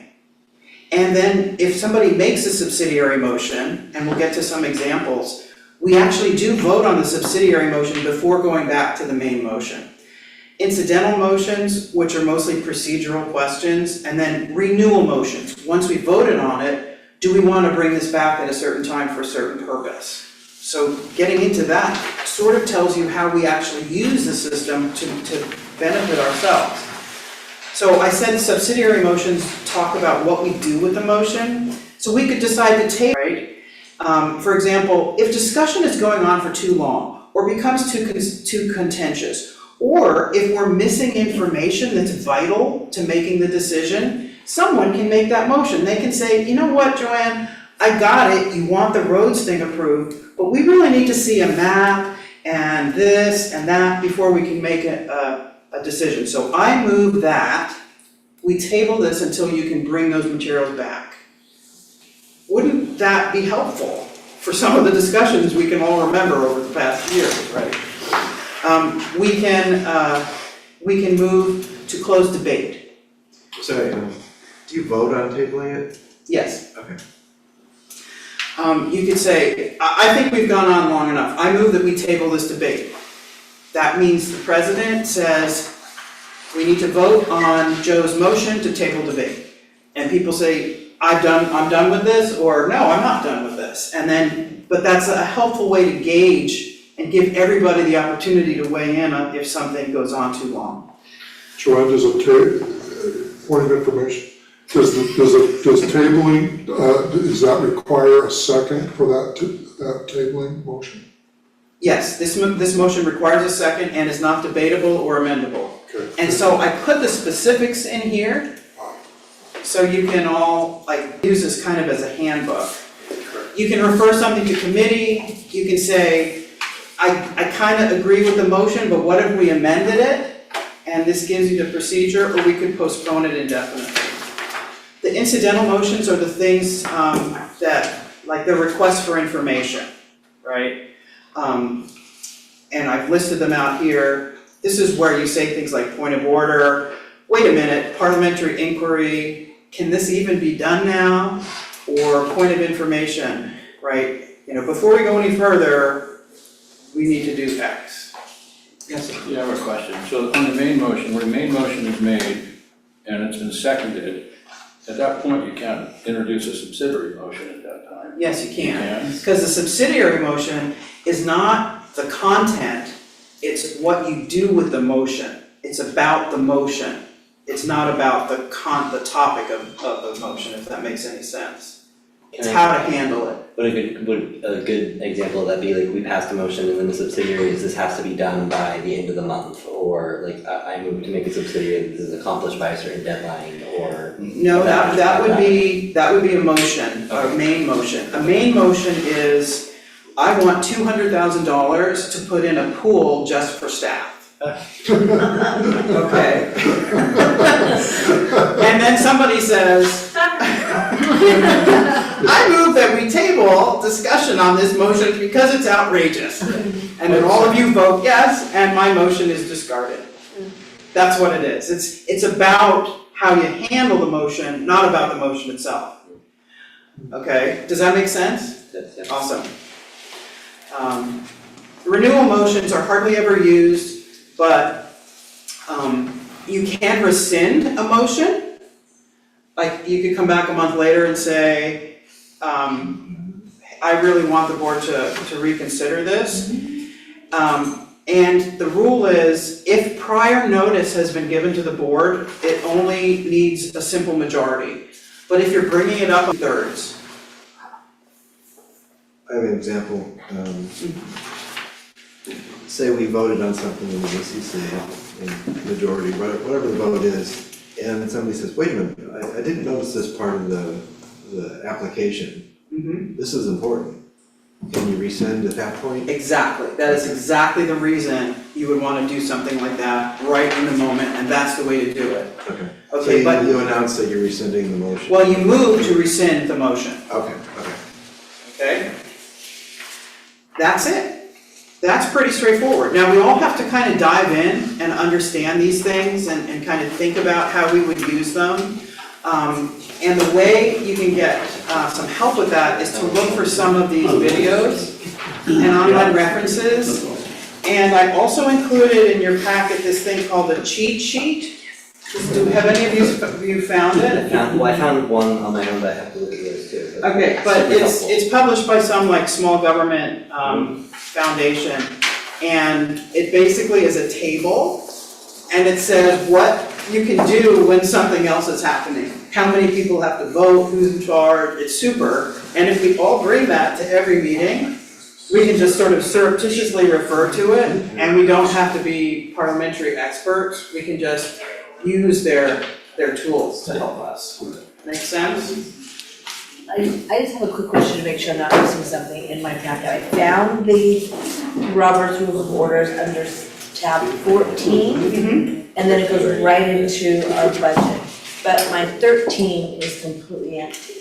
Yeah, I think 13 is for the legal presentation. Okay. And that, there's a big, thick stack of parliamentary information. I copied stuff off of websites that were useful, and I put the URLs in there, so you can go back and look more. And then also you have the slide deck, so you can refer to the URLs for those videos. Okay. And once you get going on those videos, you know how YouTube says you might be interested in this other content. It's really a rich source. So thank you for your attention. Hopefully that was helpful. And if you can also actually send me feedback as to whether it was helpful or not, I'd appreciate it. Because we don't want to keep doing something if it's not the right thing. Thank you, Joanne. Yeah, thank you, Joanne. Thank you very much. Good job. And how to schedule. Efficiency.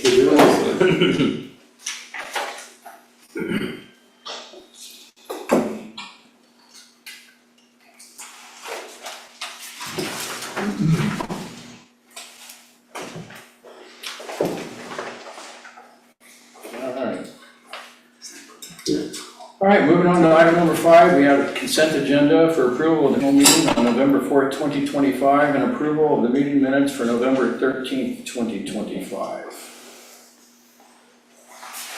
Anybody have any issues with those? All right, all in favor of approval? That's, I know we don't need it, but we already done it, so. Let's say we don't need to do that. Old habits. Didn't ask for a second though, so that was good. Getting a little better. Anonymous. That doesn't mean anonymous, anonymous. All right, moving on to item number 6, we have the GM report. Are you doing that, or it's in our hand? We don't have a hand. I forgot to bring the handout, so if I can have 2 minutes, I'll You go over the highlights. have an extra report. Okay. So November was a super busy month for everybody here in Sun Valley. We had our AGM. What's that? We also. I'm sorry? Oh, okay. We also had the holiday market and just recently the tree lighting, which brought together hundreds of community members for all of those events. Staff was focusing on onboarding new board members, putting together material to support you, also getting ready for winter weather and completing activities supporting our annual staff open enrollment period. So we've all been very busy doing different things.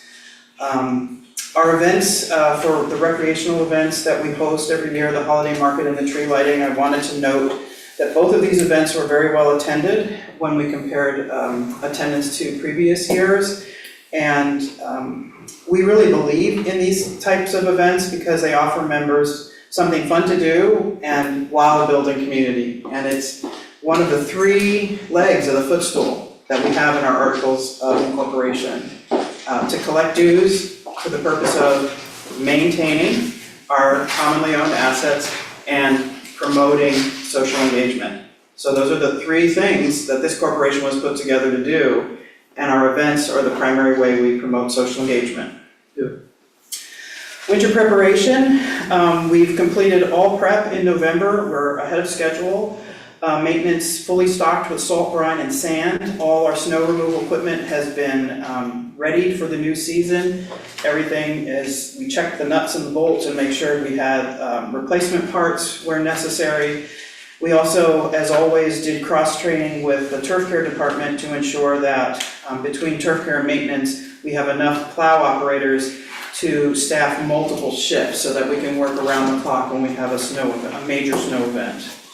Additionally, to help prepare members of the community, we released a video presentation which gives the basics of our snow removal plan.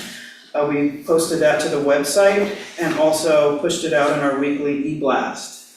Importantly, bags of de-icer are now in stock and available for purchase at the Welcome Center. And you can save almost $2 on the price from buying it from us instead of buying it from Lowe's or Home Depot. That's awesome. So that's really good. I'm sure everyone who lives anywhere near Lake Louise is happy to hear that the dam repairs are complete. That lake was getting really high.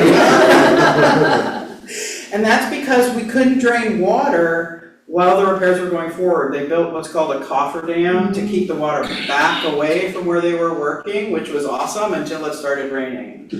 But it's all done now, and we are draining. And unfortunately, the water level got so high that there was damage to the path. But we're now just waiting for the water to return to normal. We have the supplies, and that repair will be completed as soon as we have the right conditions for it. Unfortunately, water levels have gone in the opposite direction over the past 36 hours because we actually stopped draining. We closed the dam so that we would hold more water in Lake Louise and keep it out of Austin Creek, because we were within, I think, about 8 inches of overflowing last night. And we thought we were lucky, it didn't rain as much as predicted, super lucky, but we don't count on luck. As a former mentor of mine used to say, hope is not a strategy.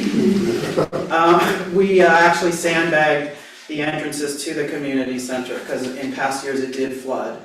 And we closed the center down so that we could make sure we protected the infrastructure. Anyway, by doing that, hopefully it contributed to a positive result. We didn't have the flooding. And now we'll go back to releasing that water as the water levels overall in the community come back down to a safe level. We monitor that multiple times a day, just so everybody knows. Another major project that we took on in November was to clean up the website. Every page has been scrutinized. We've made sure all the links work. There is no outdated content. And we created new pages for all the 2026 content. So the website is way ahead of schedule. Often in January, we're scrambling. I have to post something. Oh no, we have to create a page in order for me to post it. So that's not gonna happen this year. And we've also made some changes to the way it navigates so that it's easier to find content. There's fewer circular references and things of that nature. So it's much upgraded. November was also the month in which maintenance upgraded the bathrooms here in the men's and women's locker room. Everyone is aware, for a long time there was discolored grout. It wasn't mold, it was just, dirt in there, I guess, or something. But all of that was taken out and replaced. Sinks in the men's locker room was replaced, and the women's locker room was cleaned up. The caulking was ripped out, and it was upgraded. And this is a really good example of a policy or a practice that we have for maintenance now, where we try and do proactively small improvements to keep ahead of the wear and tear, so that we can extend the time at which we might need to do a major renovation. If we're doing small things, and you know this from your homes, if you're replacing the carpet or cleaning the carpet and then cleaning the other parts in your house, it doesn't look like you need a major renovation, right? Because you're keeping up with the smaller things. And that's what we're really focusing on in maintenance, to keep ahead of those things. The next part of the manager's report includes a capital project status. and I'll post this to the website. I give the status of all the projects that you guys have approved over 2025, and then for the ones that are still in progress, just a little update on where we're at for them. And so I'll make this available through the website to everybody. But basically, it's the end of the year, and only a few things are still ongoing. Turf care remodel, but that'll be finished by mid-January. Clubhouse HVAC needs to be replaced, and that's gonna be going out to bid. The computer replacements, almost done. We have all but 3 computers out deployed to staff, and that's really good. And then there are some roads projects that say they're in progress, but really it's just things like on-call engineering. Well, that's just an account we draw down, so until we get to 0. And then next year there'll be another on-call engineering, so it's one of those, it's like the never-ending story. Never ending. If you read the views you saw around the valley, and that is a summary of what goes on in each department each month, we all take pride, actually, in filling this out every month to let people know all the different things that we're working on. So I repeat that as part of my report, and I'll send it out, not only to the board, but we'll also post this to the website. And you can read that in the views, and that's my report. Thank you. Thank you. Any questions, guys? All right, hearing none, thank you, Joanna. Hearing none, move on to item number 7. Do we need to take a break, 5-minute break, or are we good to keep moving on? Good. Everybody good? All right. We'll move on to item number 7, is continuing business. We have a board vacancy. We have candidate interviews and voting. Rob, I'll hand this over to you. Yeah, great, thank you, Keith. You asked if we could take a break, we will need probably 2 to 3 minutes just to organize for a second. Oh, In terms okay. of who will be interviewing first. Yeah, no worries. Yeah. Yeah, We can just take a second. We're good, so So if we could just, you guys can get up the stretch if you want. Return circulation. Do some jumping jacks.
Well,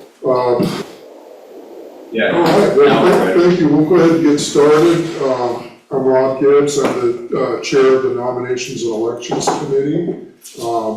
We have two applicants for this open seat for tonight, and John Gingrich is here to interview as the first applicant.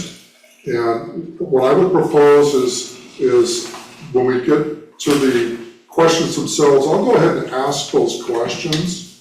And then board members, if you have any question of follow-up specific to that question itself, then please feel free to be recognized by Keith, and then go ahead and do that. So that's the process. So John Gingrich, welcome. I'm glad you're here. Thank you for applying. Would you provide an opening statement and hold it to 3 minutes at the most? Yes, I would, Rob, and thank you. May I ask a favor? Sure. I prepared my comments and I integrated both question number 1 and question number 2 together. So the opening statement and then also describing the experience serving as a volunteer, board or committee, and what my interest in participating in committees here would be. May I integrate both of those? Absolutely, John, and so why don't we go ahead and give you 9 minutes altogether if that's the case, because in fairness, that allows you to integrate. Right, and all of my comments for all 4, it would be less than 10 minutes, I timed it and so forth. Thank So, you. thank you, Board of Directors. It's very nice to be with you tonight, I appreciate your time. My name is John Gingrich. Some of you know me as the former member of the ACC, where I served for 15 months from May 2024 to last August. So a little bit more on that later.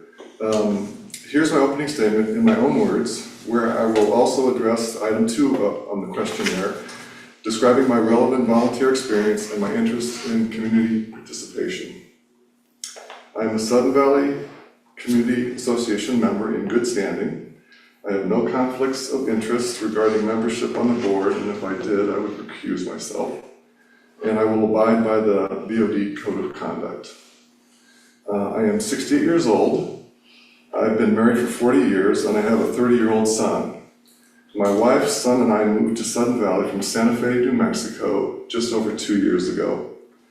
My son lives in Fairhaven and attends college full-time in Bellingham. I've been retired for over 6 years, and my wife is also retired. I have a bachelor's degree in psychology from the California State University at Sonoma, and a master's degree in social work from the University of Michigan, Ann Arbor. Before living in Santa Fe, we lived in the San Francisco Bay Area for 25 years, where I was employed at the University of California, San Francisco. At UCSF, I was the IT director of desktop computing at San Francisco General Hospital. I managed 10 technicians in 40 departments with over 2,000 end users, physicians, residents, researchers, and staff. You can imagine it was a hugely important job at this Tier 1 trauma hospital in the heart of San Francisco. During this time in San Francisco, my wife was an art teacher in a private school in the East Bay. I was a member of the ACC from May 2024 through August, just past August. During my 15-month tenure, I attended 4 meetings per month and volunteered my time for about 35 hours per month for a total of over 500 hours of service to the SVCA. In my role as an ACC member, I extensively studied the ACC policies, the CCNRs, and the bylaws. As a former ACC volunteer, I am fairly well versed in how the SVCA functions as an HOA, and I still have a lot to learn, evidenced by what I just heard for the last 2 hours here. There's a lot going on. My experience, education, and training that I will bring to the Board of Directors can best be summarized as follows. I will strive to be a collaborator who is well-informed, pays thorough attention to details, listens to constituents, and encourages active participation. make smart decisions that are community-focused and dedicated to creating strong relationships that foster a healthy, long-lasting, reasonably affordable, stable community. As a BOD member, I will commit to being a reliable and active participant in the process of planning, decision-making, and problem-solving to ensure resource allocations are designed to build on the strengths and needs of the Sudden Valley community.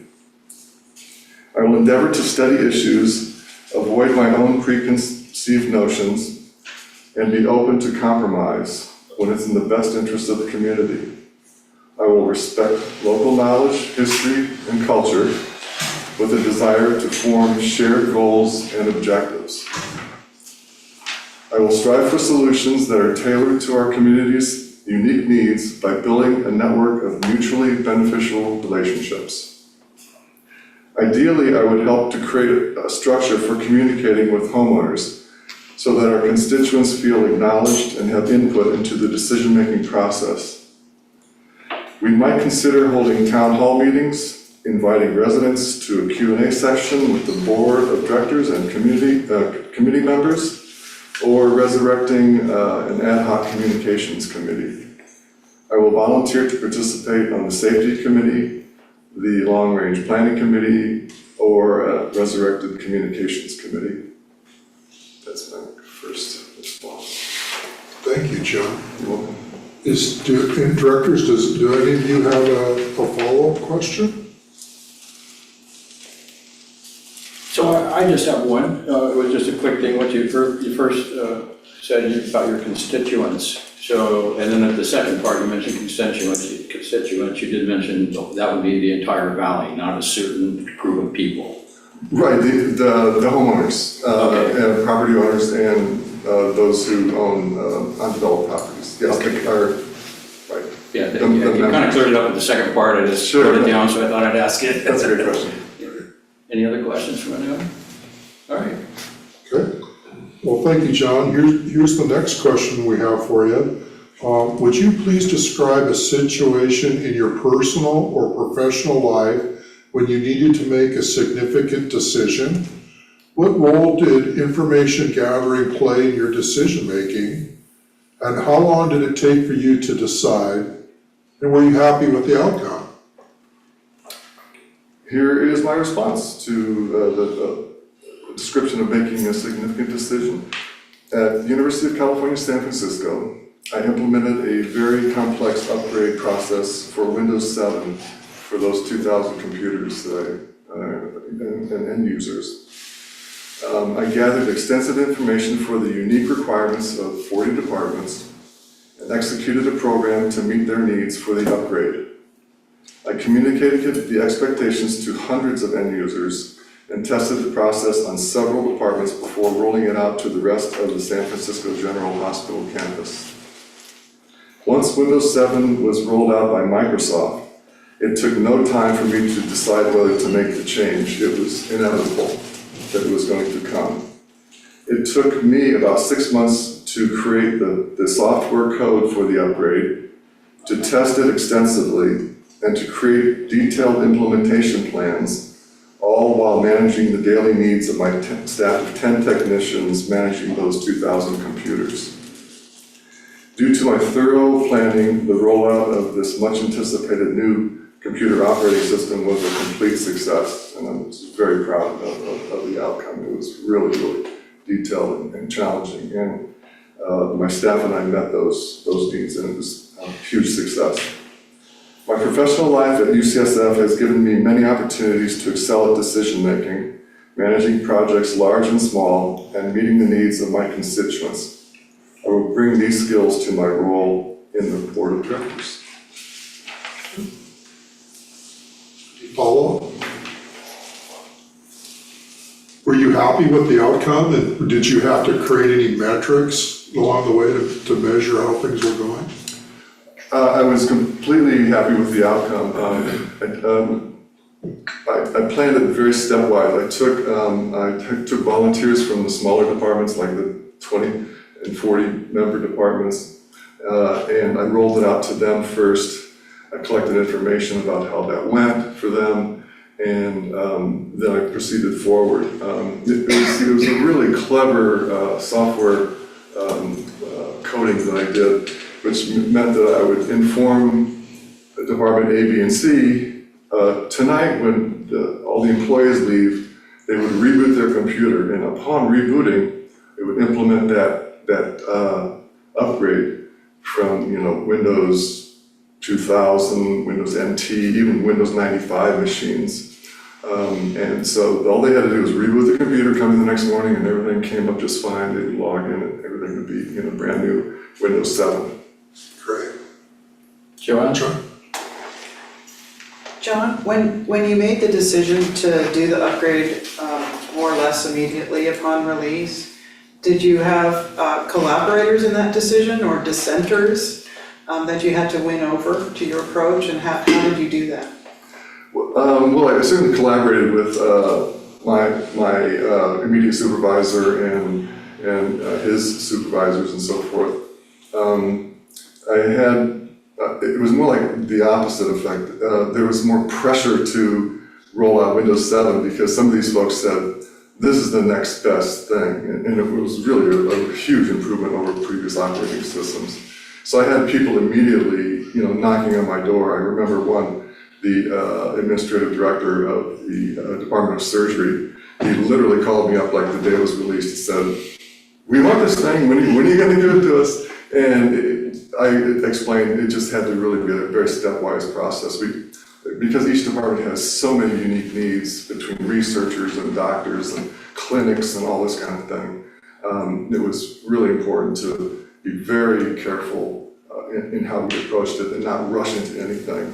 And I certainly didn't want to, mess this up out of the gate. So we really just took our time. And 6 months after it was initially released, we had figured out that all the bugs and all the issues and all the other things that are replete with computers, right, Spencer?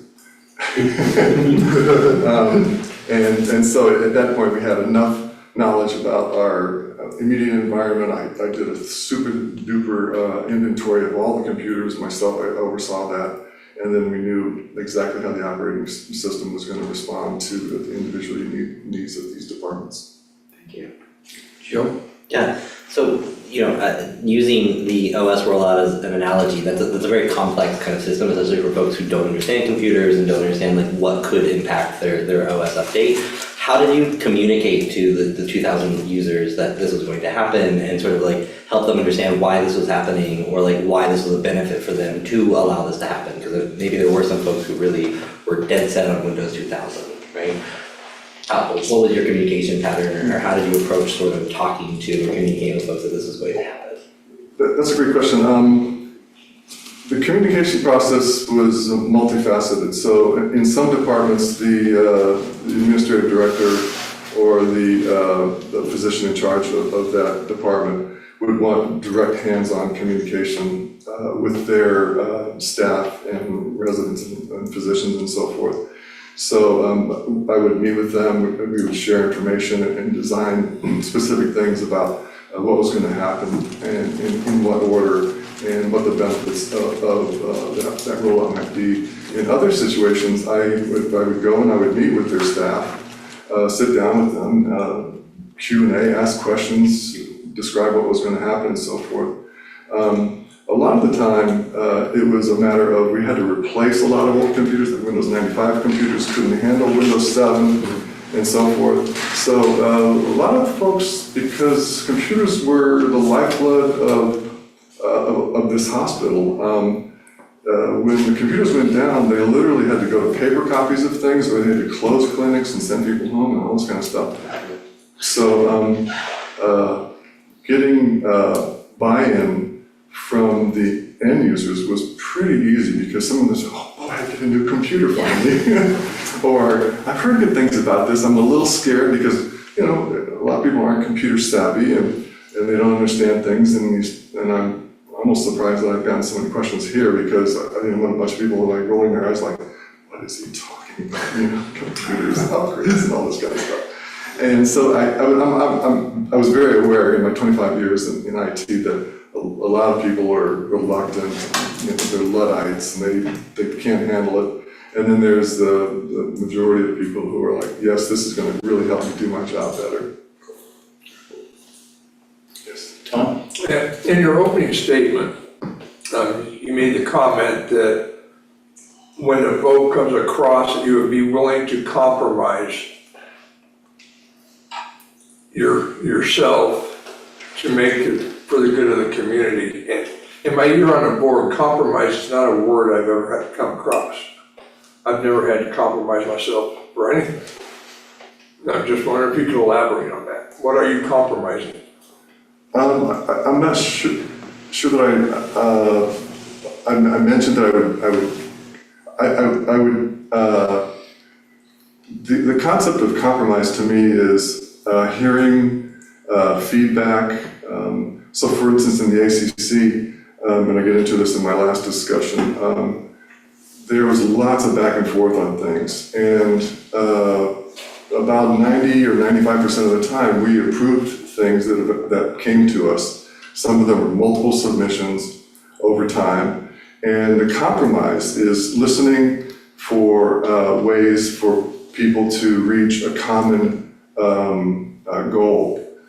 So for instance, a good compromise would be someone wants, I'm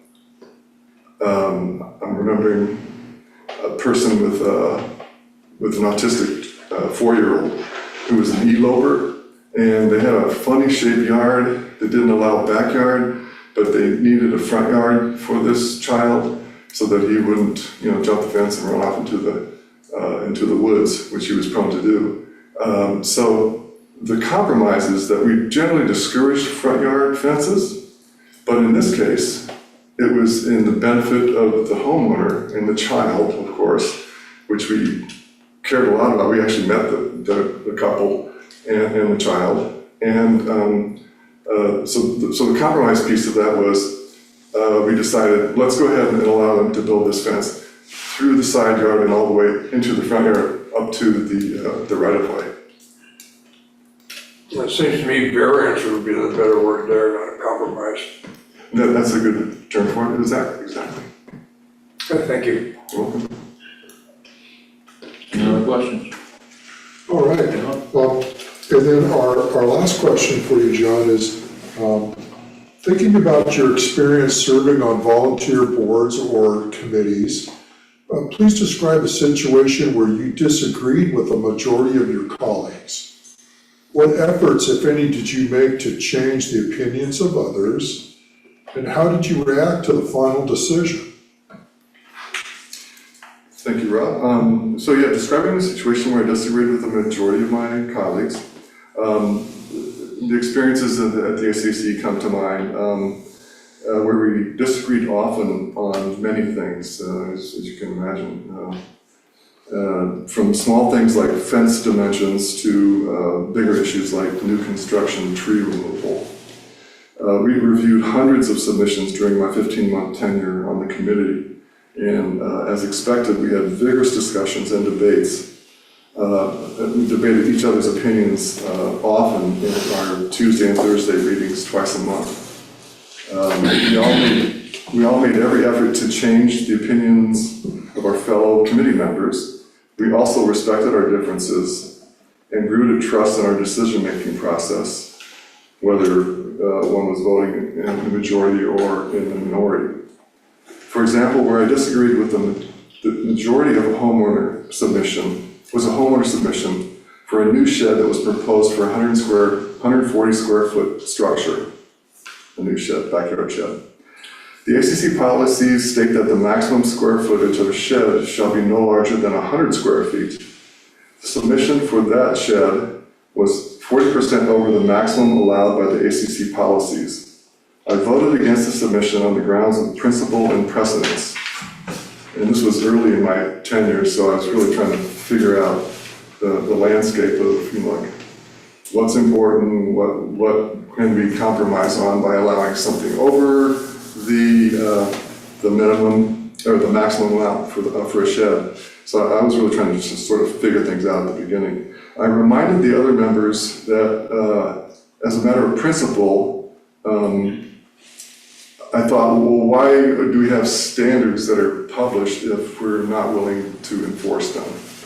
Going 40% over that threshold. And on precedent, I disagreed that I thought members would say, well, my neighbor's got a larger shed, well, how come I can't have a larger shed too? Or maybe even a bigger shed than 140 square feet. So I accept the final decision. I was only very mildly disappointed, but alert to how the compromise or variances were accommodated in the ACC. But I ultimately saw it as fair because we discussed it, we had a vote, the majority won, and I didn't happen to be in majority.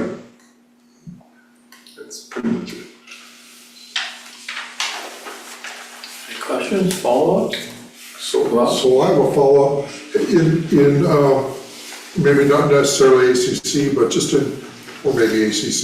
In committees that you've worked with, has there ever been a time where a decision was made and someone didn't agree with, that was in the committee, didn't agree with the decision, and they had come away from the meeting, they were talking down that decision, or they were criticizing the committee's decision? Any reaction if you've ever experienced anything like that? Where someone would, after the fact, pull someone aside and say, what happened there, or why did we make that decision? Is that? No, just out in public or out in the community saying, just a reaction to whether anybody on a committee has ever adamantly criticized the decision that was made once it was. I guess what I'm getting at is when committees make a decision, the collective, that's the decision made, and then sometimes people can come away and they're angry and they're criticizing it. Your reaction to that at all? Not that I know of. That anybody went out in the public or anything that I was aware of and criticized the ACC for making what they considered to be a wrong decision. I think I certainly respected all of the members. They're great people, and as I said, we didn't agree on everything. It's not possible to agree on everything after given hundreds of submissions and so forth over a good length of time. But generally speaking, I think we all understood that, sometimes you're in the affirmative and sometimes you're not, and that's just the way life is. Yeah. And it's okay ultimately.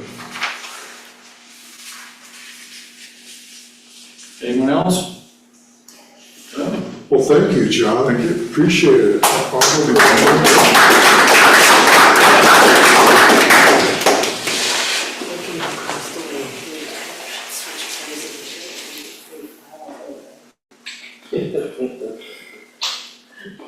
We're just commenting on a well-dressed man on that side of the table. Yeah, we try.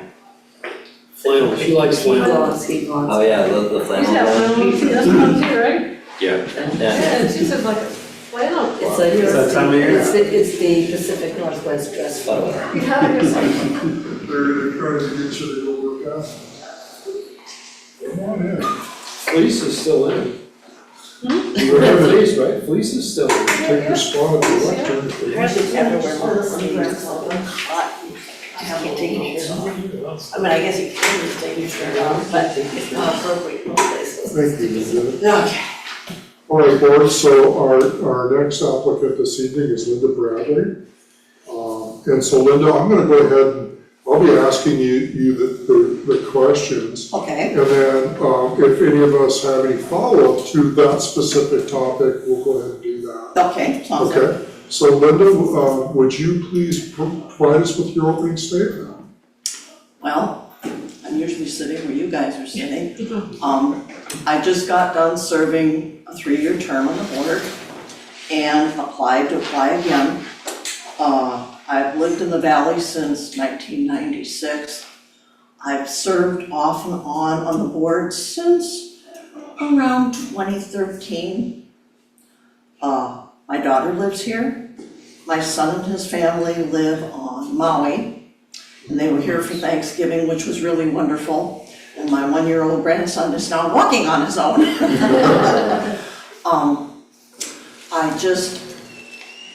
I'm really interested in the valley.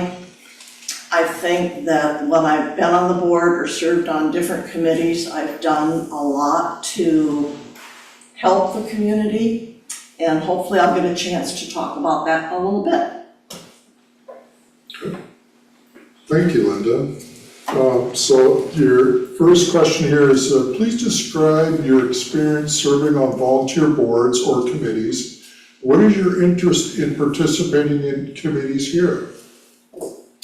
So I have served on N&E for a lot of years because many people don't apply for N&E. And so once you get elected on there, I used to think that you came off when you were done at the end of 2 years, until a friend of mine who served with me went, no, you have to serve until your replacement is elected. And so I ended up serving a long time. The very first time I was elected to the board, I was elected and was the treasurer in 2012. And then served on N&E for a number of years, and then applied for the board for my 3-year term. So I've had a lot of different experiences. I've heard Rich's demonstrate his opening thing to the board so many times. It's scary, but it's always interesting because there's always something different. So that's always good. I have served also, I was chair for the DRC for 2 years. And Director Vanderpolder served as my second there, and he had one other lady from the community that worked with us. Different people, but so those are basically the committees that I've served on. Before I decided if I was going to put in my application for the board, I put in my application to Rob. N&E has a very special place in my heart, and I hope to talk about that later on with some of these other questions. But I have served on DRC, I have served on the N&E, and I've served as board treasurer for 1 year. So those are kind of my background of the committees that I've served on. Any follow-up questions? Linda, here's your next question. Please describe a situation in your personal or professional life when you needed to make a significant decision. What role did information gathering play in your decision-making? How long did it take you to decide, and were you happy with the outcome? So, in 2005, my husband passed away, and I ended up taking off some time. I was working at that time for a custom home builder who's built several homes here in the valley, as well as throughout Bellingham. And I worked for them for a number of years, but when my husband died, because we moved around a lot, he had 401ks here. We lived in Missouri, which treats educators differently, but you have to decide what you're gonna do with the money, and you only have so much time to do it in. So I took some time off from work. Well, when that all finally got resolved and I got all the money put away where I needed to put money away and got it transferred, I decided, okay, time to go back to work. So I went, so what do I want to do? So there was this little teeny tiny ad in the Bellingham Herald that Haskell Corporation was looking for an administrative assistant. I went, okay, so what's Haskell Corporation? So I looked them up and I went, okay. And they're a large, they did power plants. We worked in all of the refineries here in the area. We built the Shell and the BP rail system that was new, that recently got done. But what was so intimidating was, so I kind of looked at that, but I had to sit in the lobby and wait for my interview and look at all the pictures of all these huge refineries and go, Linda, you really think you can do this? And needless to say, I accepted the job. I worked for them for 15 years until I retired. So that's kind of my background in that. It was really challenging, always learned stuff, and it was always very different. I was, for a long time, the only woman on the second floor of Haskell Corporation because I basically was the assistant to all of the managers. And so anyway, now I look at what they're doing and it's really neat, but it's just, I can't believe I went from working for somebody that built custom homes to somebody who builds refineries, power plants. So. Very cool. Any follow-up questions from anyone? Question, Gee. so what did you feel is one of your biggest challenges with working at that refinery plant? What's really hard is you end up working, you basically Haskell works for someone, and a lot of it is the record keeping. The fact that you had to many times submit stuff, you had to keep really, really, really good records that got to be extremely challenging. And it was just, that was the most thing. You found out that when the managers would present and the engineers would present the projects, I was always part of the bidding, so I knew very well what the project was before we ever started, because we had to put in huge bids for this work. And so that was how you found out. It was just a lot of really detailed work. And the guys would write up their explanations of things, and then I would always be the last person to do the proofreading.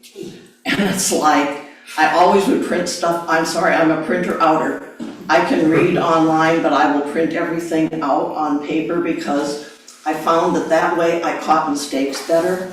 But I was usually the last person to look and handle a bid package before it went out the door.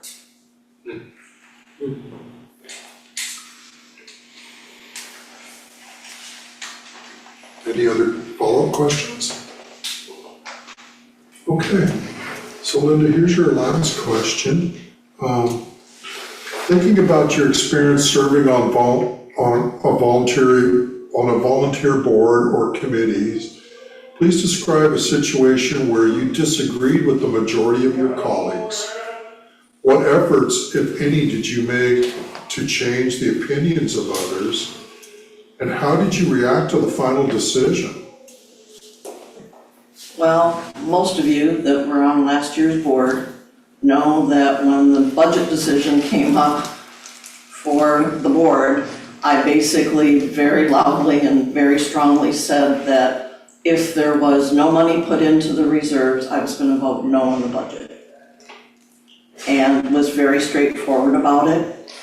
I felt that it was a mistake last year to make a budget without anything going to the reserves. And I brought a lot of numbers, a lot of facts, a lot of here's where we're at, folks.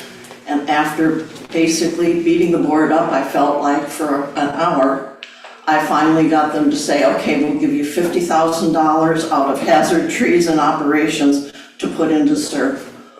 I worry a lot about our financials, and I think I look at them differently than a lot of board members do. I see 2025 as a very challenging year. We spent much of this year at over 90%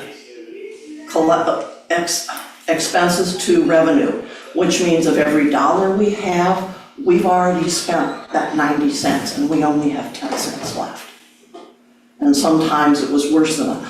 I think we need to spend a lot of time focusing on that and how we can do better. But it's just, that would be the one time when probably everybody was ready to vote yes on the budget, and I kind of threw a monkey wrench in the works. But It turned out that I was able to get my $50,000. Would I rather have had a percentage of dues go toward it? But I was happy that something was better than nothing. And it was like, I can live with that, but I won't live with not doing that, because then we're walking the association backwards. So that's the answer to that question. I still remember that. I bet you do. I beat everybody at that night. Any follow-up questions? Talking about political capital being spent. We were all tired after that one. Okay, hearing none. Okay, well, thank you, Linda.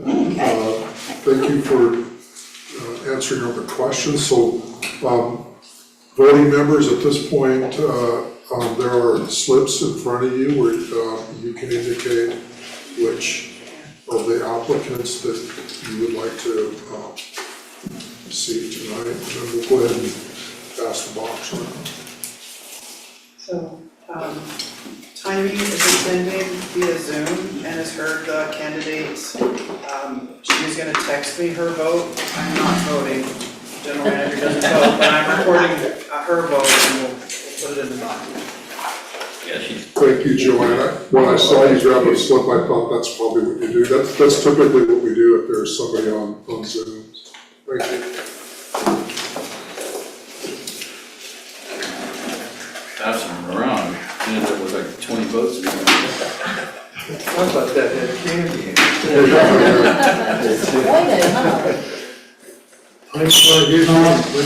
Any treats? Joanne and Keith, I sent my text to you, just in case you didn't get it, let me know. Tammy, I received your text and I recorded your vote. Thank you.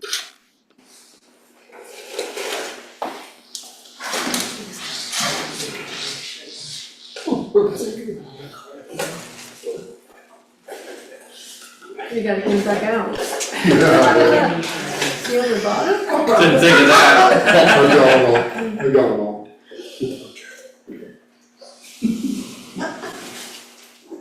Could you imagine if we put it in one of those like mazes that you had to open up so you could like unlock it? Oh golly. I'm afraid that box is festive but not functional.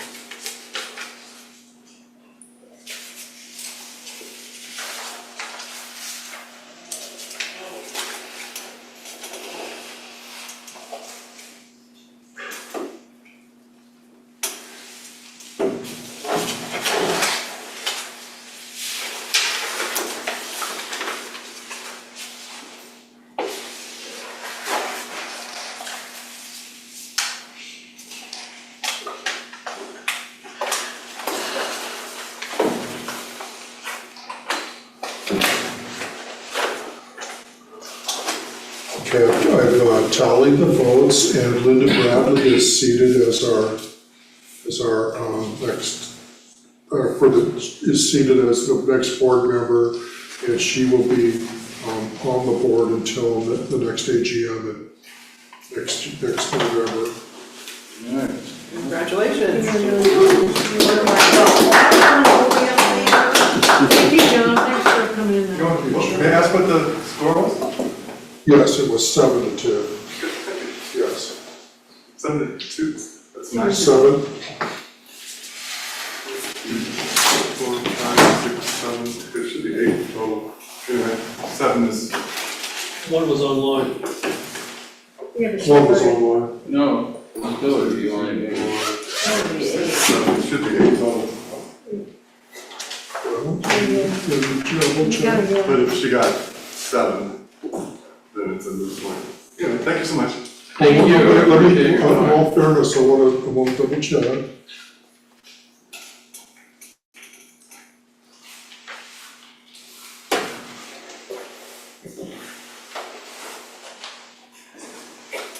We'll consider running the next. Definitely. Yeah, you should consider Definitely. running next time.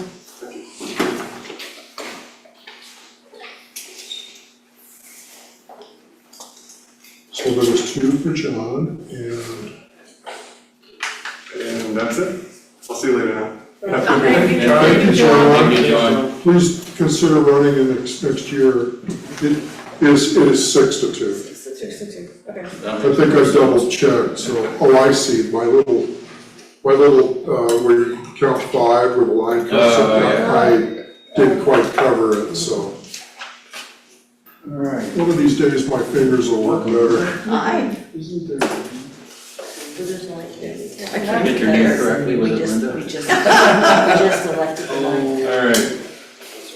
Could be mud. All right, moving on. Let's see, that's 36. Let me just put a quick note on that.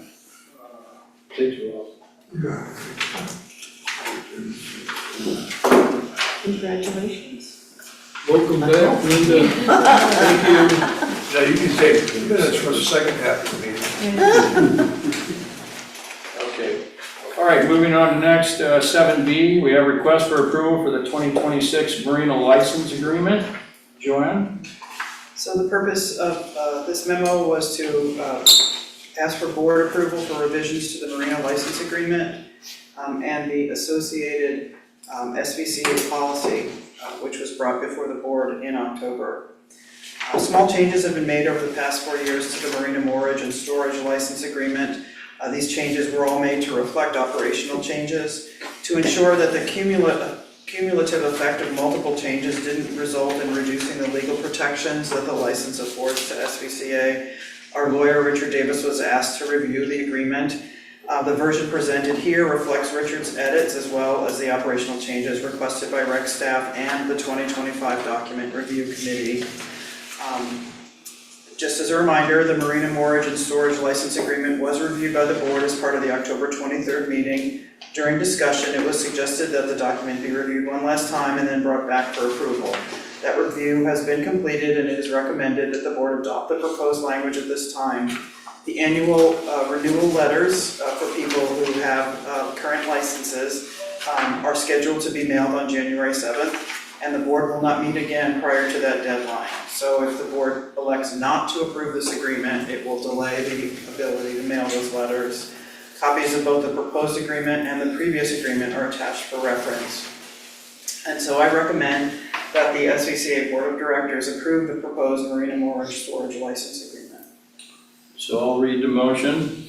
I move that the SVCA Board of Directors approve the proposed marina moorage / storage license agreement. Second. Thank you, Linda. Discussions? Questions? Linda, So I was looking at one thing and I know what page you on? I'm on page 5. There, you know what, they all say page 5. They're all page.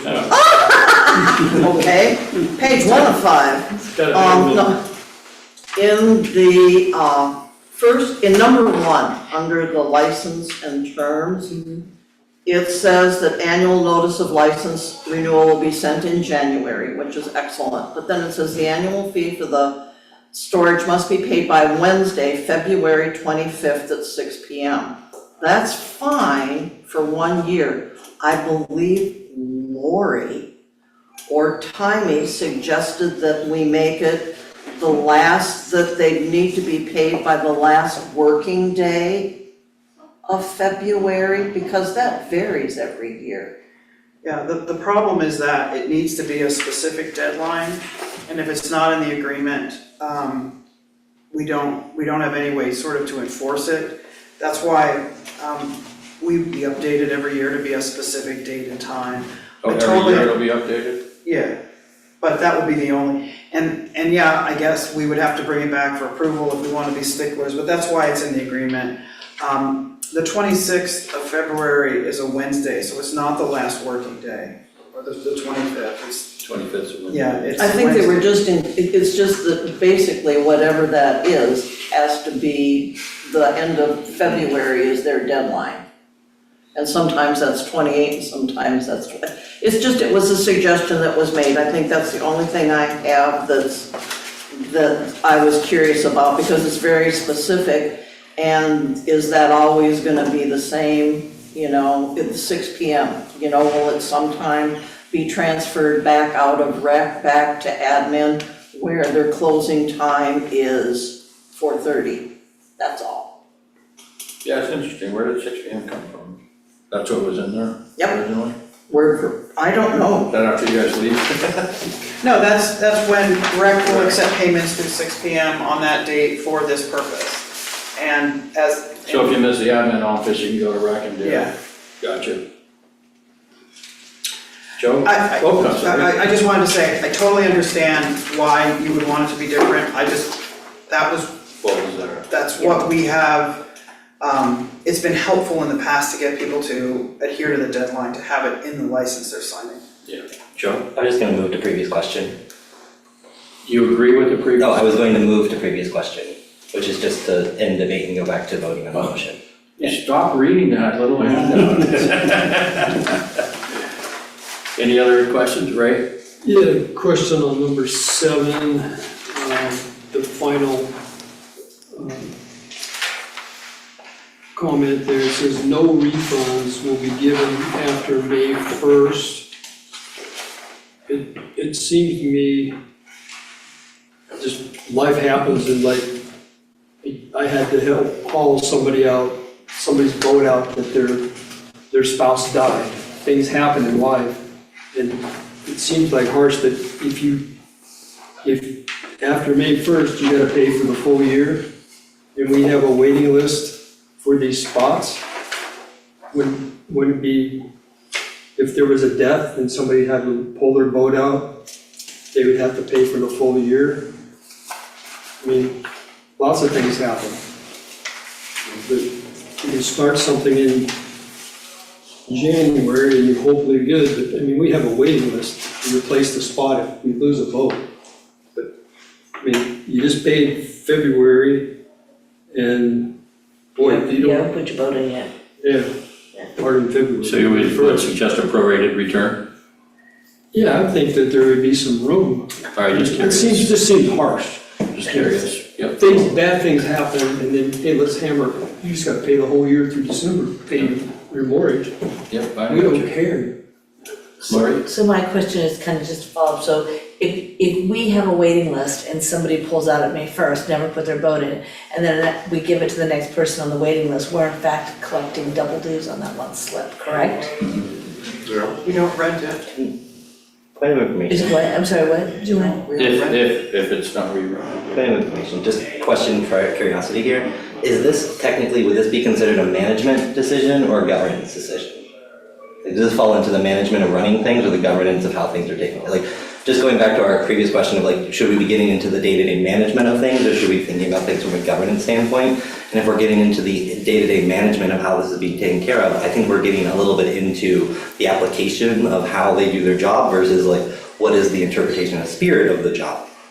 And correct me if I'm wrong, the point of information You're right. is like whether or not it was a governance decision or an administration management decision. Again, stop reading your handout. Yeah, It's actually a very Right, valid it's- question, but go ahead, I Linda, think it's first. the Yeah. board determines the fees and fines, Yes, but and then implementing she the fees and manages. fines, I think, is a management But decision. it was a good question. Gotcha. That's Linda?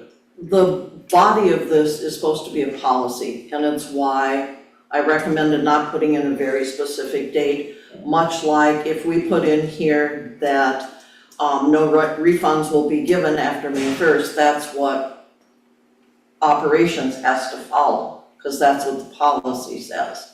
And that's why when you were saying, can we put something in there that it's possible or a different language in there, that's why you changed it, because it's the policy that has to be followed by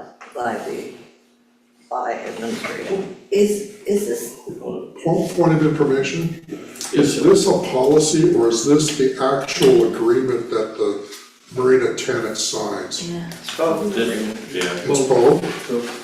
Originally, it was just the policy. And there's still an old policy in the policies that this came from.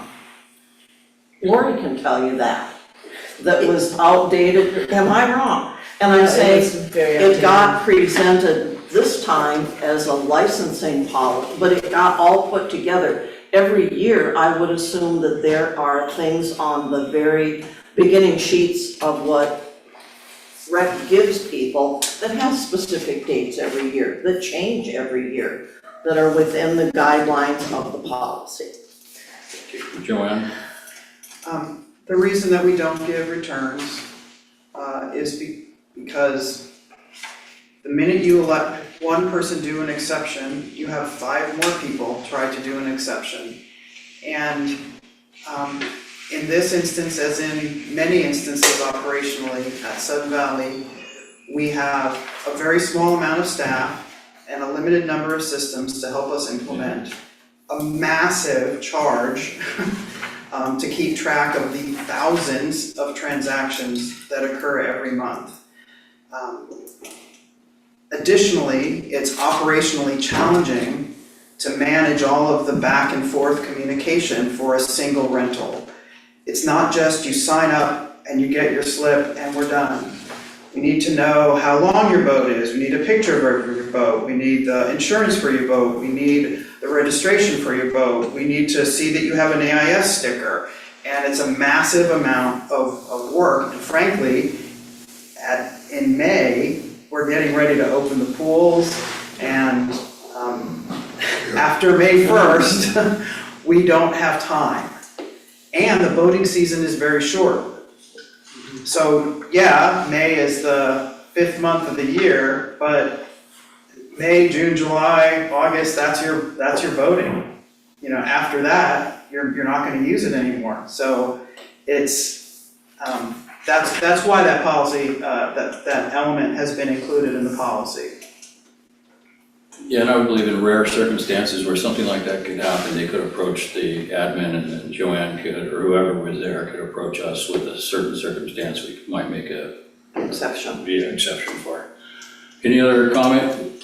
I Rob? have one quick one. Go ahead, Tony. Joanne, and I sent you this one, and I've been so busy. I don't know if you got it, but there was one section, and I'm sorry, I'm in Seattle, and I didn't bring my stuff down. We're ready to leave on vacation. There was one spot that I sent you where it said you have so many hours to respond, and there was a blank. Did that get changed? Yes, Yeah. 48 hours. Number 13, okay. Yeah, sorry, I can't be more specific. I wasn't even sure if I'd be able to zoom in, but Yeah, 13 is 48, and then there's 72 hours, is just a referral for parking. yeah, it just said blank hours, and I just wasn't sure if that got changed. Yes, Thank we you. can fill that in. Thank you, Tony. Rob? I have a question, and I apologize, I was supposed to get with everyone on this agreement. I had brought up that we wanted to make sure we had language that's indicated that, something along the line that the association has the right to assign slips based on the best use of the asset. In other words, we saw like 18-foot boats out on the end ties, 8'6" beam and 18-foot boat can go into a different slip. And did we get that language in there that indicated that Southern Valley can reassign slips based on the best use of placing boats? It's implicit in here because it says, you shall only park in the designated spot. Okay, thank you so much, John. Sure. That was my only concern, thank you. Lori? Just to clear up inconsistency in language, in number 13, it says no vehicles not parked within the marina. Should it say vessels not parked within the marina?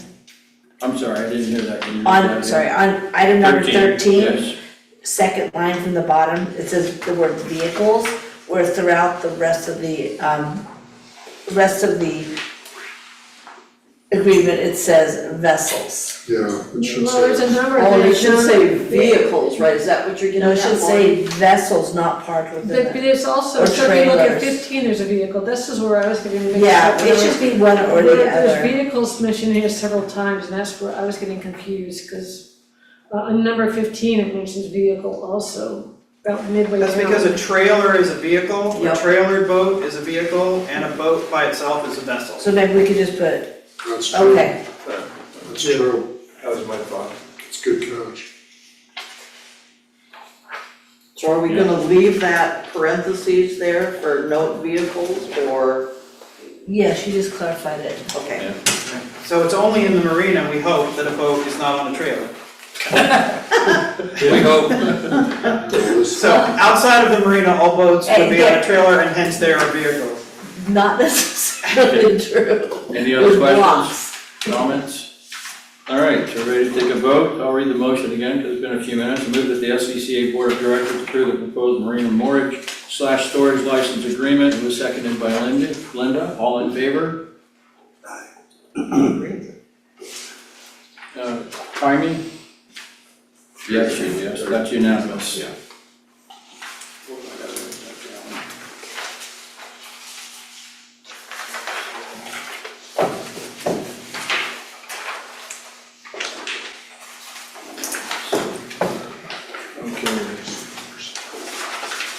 All right, moving on to new business. Item 8A is a resolution for the association signing authority. Joe, is this you? Yes. Okay, go ahead, Joanne. SBCA bylaws state in Article 4, Section 11, that all agreements, contracts, deeds, leases, and other instruments of the association shall be executed by at least 2 officers of the board. The following resolution explicitly grants current officers the authority to execute such documents on behalf of the association. This type of resolution is sometimes required by the entities with whom we sign contracts, assuring them that the individuals signing contracts have the power to do so. Specifically, WECU, our local bank, requires that we explicitly name signers. So we send this resolution that's approved by the board to WECU in order to make sure that they take our signature cards. Just sending them the bylaws, which are the actual legal reference for granting authority to the officers, that doesn't work for them. They need an additional resolution, and so that's why we have this. For that reason, I recommend that the Sun Valley Board of Directors adopt the resolution for association signing authority. The resolution is on the second page of that, if you guys actually want to read the resolution, or if you feel you need to.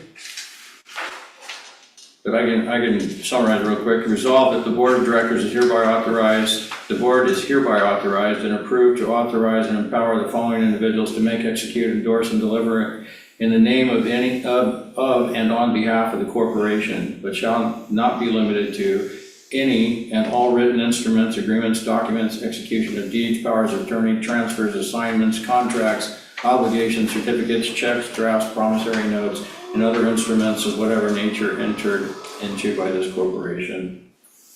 Further resolved that the board is hereby authorized and approved to authorize and empower the following individuals as signatories on all corporation bank accounts held at the financial institution. So those current officers are myself, Keith McLean, Thomas Henning, Tammy Van Polder, and Jean Maxner, our treasurer. So I'll go back to the motion. Oh, we have a question?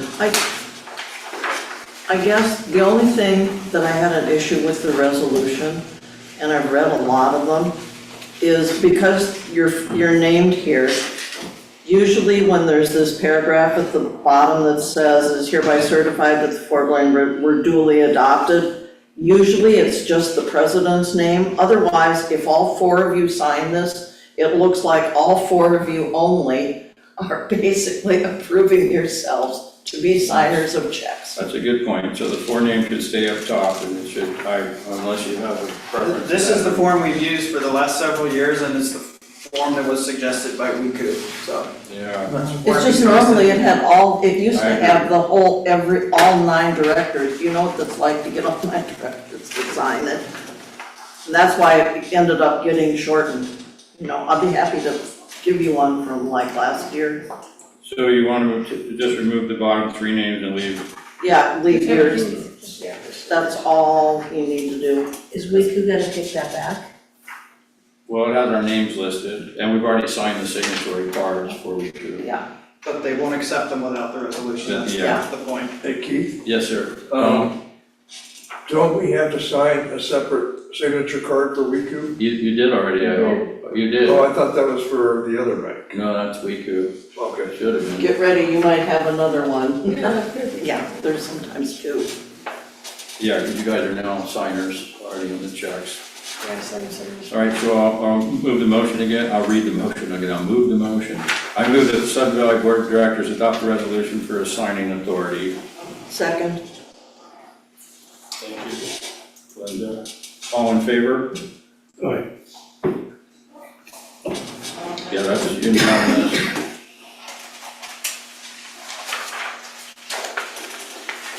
All right, thank you. Moving on to 8B, resolution for credit card borrowing. Joanne. Yeah, so while most purchases made by the association are paid via check, some vendors require that a credit card be on file. An example of a situation where a credit card is required is subscriptions for online accounts. In other situations, a purchase must be paid for before it can be delivered, and a credit card is the most convenient, time-effective method of accomplishing this. All credit card purchases are documented with receipts, and all those receipts go through the normal authorization process. They're just presented as part of a single check payment that goes to the credit card. So it's not like those payments get outside of our normal controls, they don't. For that reason, I'm recommending that the Sun Valley Board of Directors approve the proposed resolution for credit card borrowing. So why is this coming back up, you say? It's because every time we change the named holders of the cards, WeCube requires a resolution. WeCube is the provider of Sun Valley's credit cards. And WeCube provides us with a bulk amount of SVCA credit that can be distributed between those various cards. So if we were to decide that we wanted another manager to have a credit card, each of the credit limits, or we'd have to find additional credit from one of these listings, okay? So in our policies, there is a credit card policy. That policy says any employee can apply for a credit card if their manager approves it. Well, that doesn't work for WeCube. WeCube, again, as a financial institution, because they get audited, and they require a specific resolution with named signatories on it, and that's why this comes around every year. And so basically, what we're asking for in the resolution, we acknowledge that the board previously approved by policy that it is okay to obtain credit card privileges for the purchase of charging certain expenses relative to the business affairs of the association. So be it resolved that the Wacom Educational Credit Union Business Visa Credit Card Agreement, aka the agreement, is approved, and the business Visa credit card accounts are authorized with the following named cardholders and stated credit limits per account at the Wacom Educational Credit Union. So that would be the general manager for $10,000, Kevin Ledoux for $5,000, Michael Brock for $15,000, Gregory Wadden for $5,500, and Joel Heverling for $5,000. Further, Joel Heverling, CPA, Finance Director, or any future Finance Director for the association shall be authorized to request information on any of the accounts, cards, and/or transactions, and when applicable, cancel, place holds, and reassign cards per position as listed. This corporate credit card resolution shall continue to be in full force and effect until express written notice of its rescission, modification, or termination has been received by Wacom Educational Credit Union. Additionally, this corporate credit card resolution supersedes any other credit card resolution previously approved by the board. And then you have the certification paragraph, same as the previous resolution. You're gonna want those names off? you probably you can be the only person to sign it. There's another way you do it where you take a vote and put down how everybody voted. I had to do that for one other thing we voted on last year. All right, so we make a motion then to remove the last three signatures on there, Tom's, Sammy, and Jean. I just have my signature for approval. Second, in favor of removing you're ready to vote? No, I'm not ready to vote. I have issues. Oh, you have a question? I sent a note to Joanne. Okay. Because we do have a purchasing policy in our policies, 2018.06. And this resolution, for whatever reason, it's always in the past talked about purchasing This talks about borrowing. No manager has the authority to borrow money on a credit card. And I don't know why it's resolution for credit card borrowing instead of purchasing. Every time you use a credit card, it's actually a loan. That's how credit cards work. That's why it's called a credit card, because credit comes from a loan. It's a debt. It's a debt. So yeah, if you're uncomfortable with that word, we can change it to something like usage perhaps, which is more neutral, but in effect, every time you use a credit card, it's borrowing. You could do, a usage would serve, because the rest of this all deals with purchasing. It doesn't deal with borrowing, which is completely different. No, it isn't, not in the use of a credit card. A credit card purchase is effectively a borrowing of funds until the bill is paid. Why don't we just say, can we just say it's resolution for credit cards? Well, it's got to say usage because it's got the people that can use them. Yeah, I understand I understand the spirit behind your statement and agree that we are not empowered to borrow money. In fact, though, every time you use a credit card, you are borrowing money. All right, so I'm gonna, oh, Rob? Yeah, just two questions. So, Joanne, are these five separate accounts altogether? Yes, sir. And is there an annual fee for each of those 5 accounts? Like some credit card companies will charge you an annual fee? Just I curious. don't know. Sorry. No, that's all right. Because I was thinking if there was a way to consolidate them, maybe not, but just a thought. What was your second question? Oh, I'm sorry. Sorry, go ahead. That was my second Oh, okay. question. Thank you. Can I move to amend the motion by changing the word borrowing to usage? It just requires an. Second. Second. Second. Okay. Rob, I was just gonna say, unless there's, in general, because we have a lot of business accounts with credit cards, unless there's a benefit like, travel points or whatever, generally there's no charge for credit cards. You generally only pay for the ones where you start getting, like airline points or whatever. So I would be very surprised if they're paying per person for each card. Thank you, Tommy. That's a guess, but I'm just we've had enough credit cards for different companies that I don't see that the Sudden Valley applying for a card that has a charge to it. Unless we see Joanne jetting off to all kinds of really fancy places after. GM events And she's borrowing that money to go there. Thank you, Tommy. But she's not much of a jet setter, so I don't see that happening. But she could be.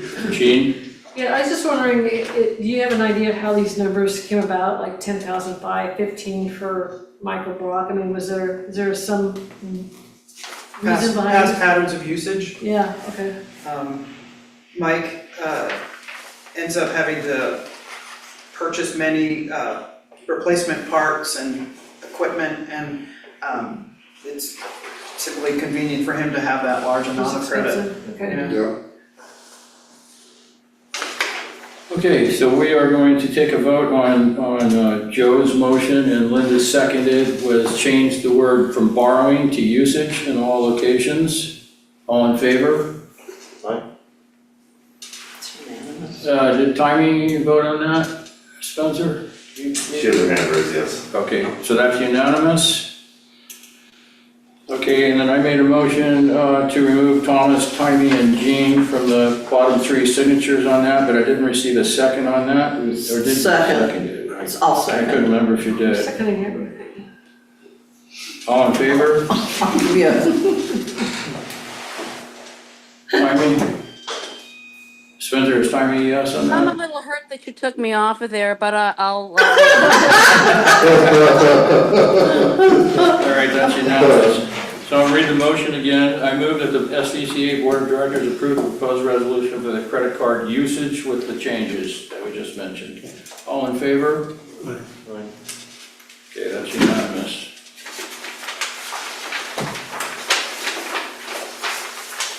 All right, moving on to 7C, 8C, excuse me, it's committee assignments. That was something we asked you all to look into. And have an idea what you guys were thinking you would feel to do. Are you got this one too? No? Okay. To provide background information for the discussion of committee appointments, the approval of ad hoc committees and related topics. Background, Article 5 of SVCA's bylaws identifies 7 standing committees of the board.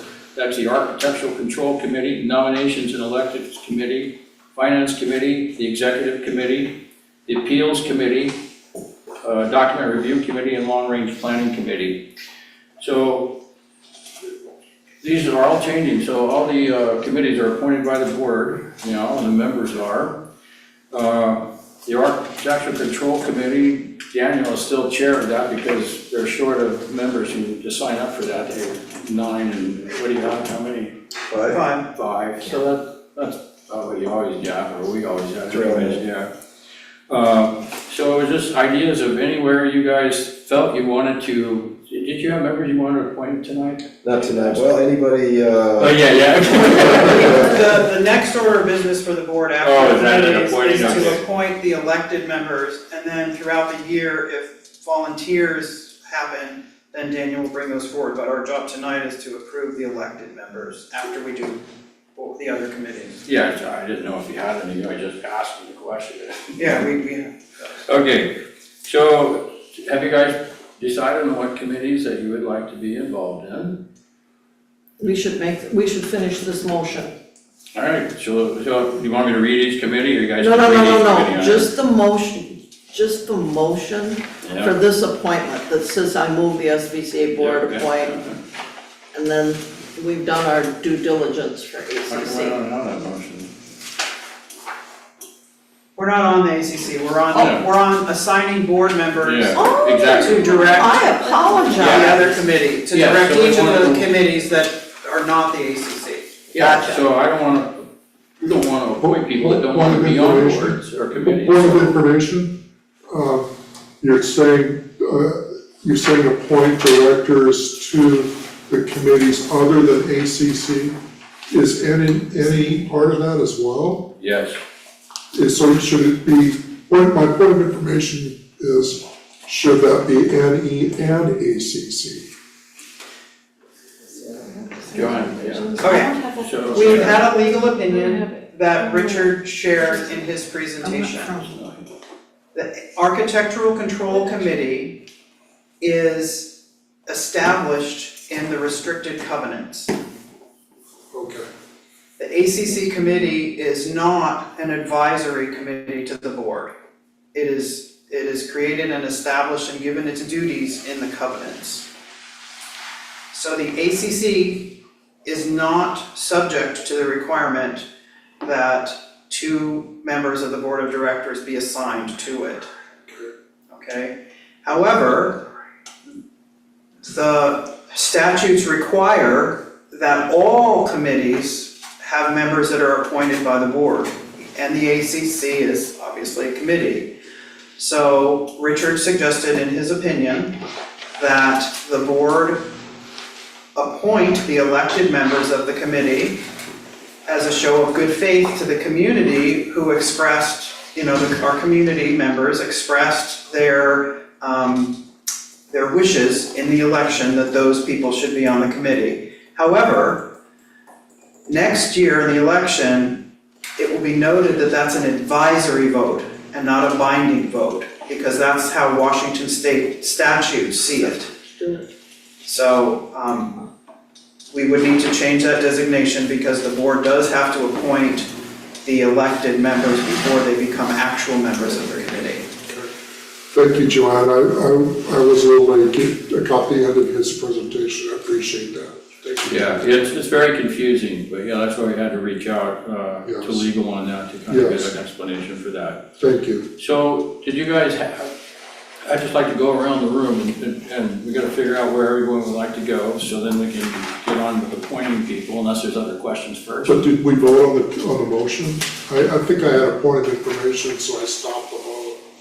There's, I thought there was a motion on the floor. No. Oh, no, I got ahead of there's like a page missing, I think she's saying the same thing. So, Otherwise, sorry. we're back. No worries. So we have the Nominations and Elections Committee. Did anybody take interest in that?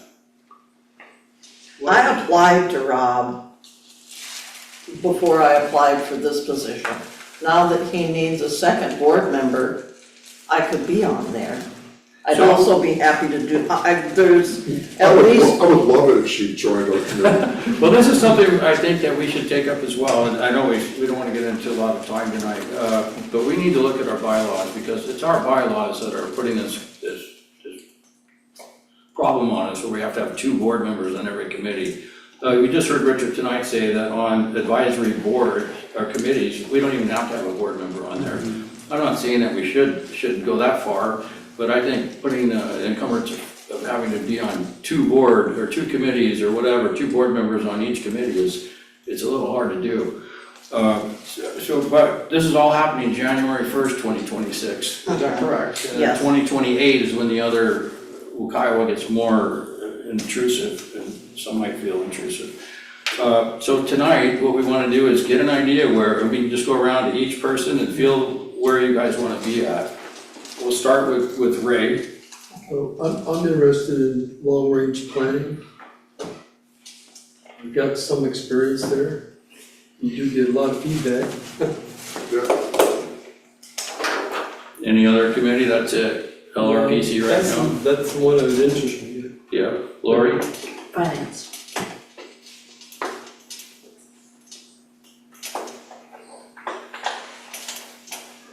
Tom? Safety. Tom's also appeals. Finance.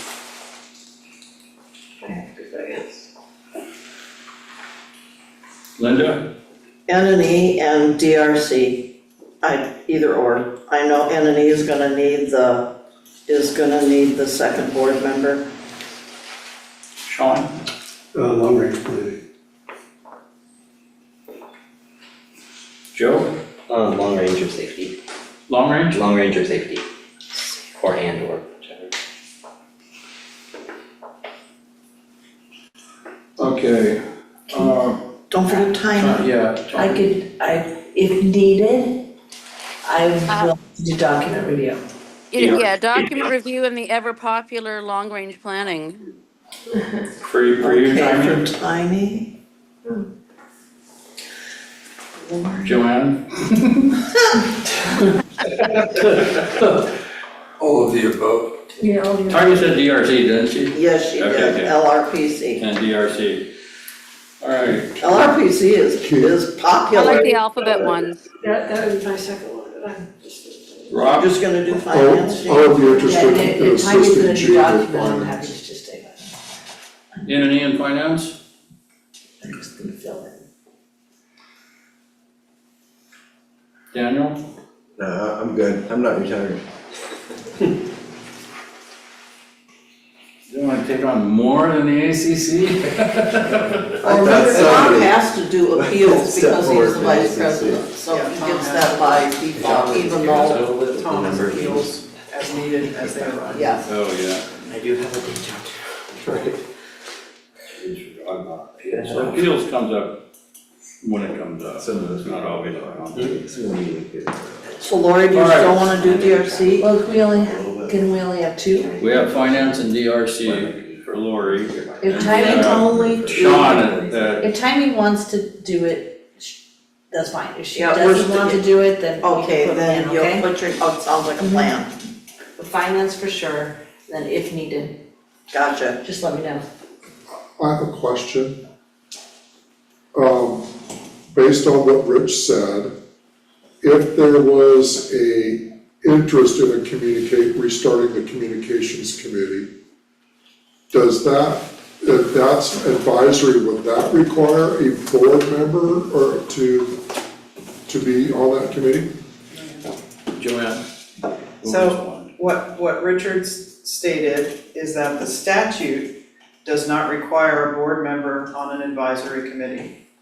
But our bylaws are more restrictive. Our bylaws require that 2 board members be on every committee. So we need to change our bylaws before we can adopt the less demanding way that Richard says is allowed by the statute. So maybe we can talk about that at a future board meeting then. Yeah, especially when we get down to who's gonna do what, because we really should, that's gonna happen in January, I assume, when we're gonna make final who's chairs and we're not gonna do that tonight, are we, or we are? No, that's up to the committees to decide who the chairs are gonna be. Okay, So I have a question for you right now, is that we have 4 people for LRPC. So that needs to be looked at.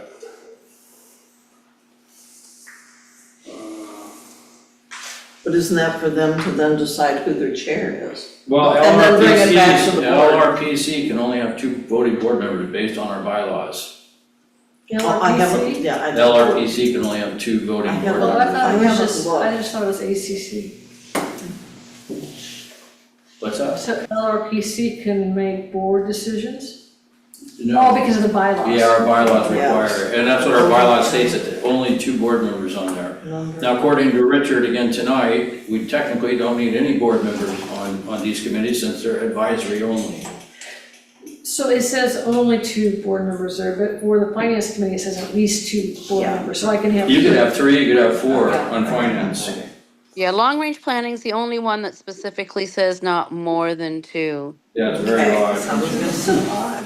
Uh, They were all written at different times, so that's what happens. I could see the reason for that. N&E Getting and hard. finance have been around for forever, but then some of these other committees, DRC and long-range planning got added, I think separately.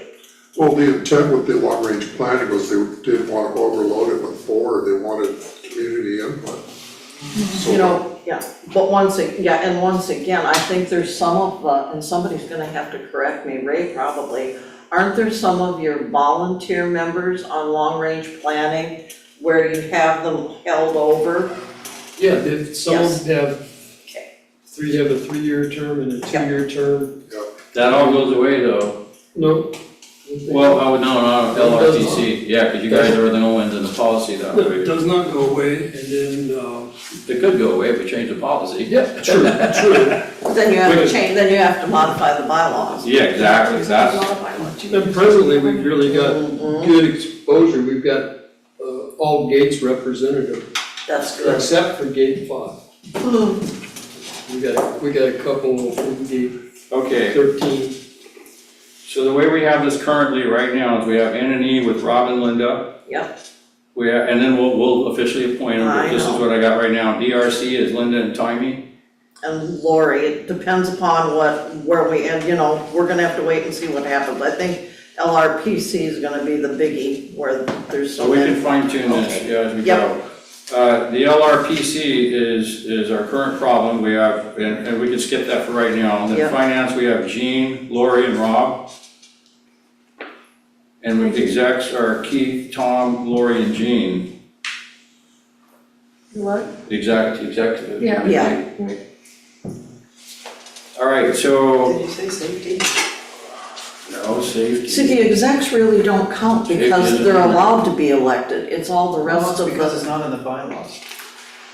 Safety's not even in there. I know, it's because it's not in the bylaws. Yeah. So the execs the execs in the bylaws.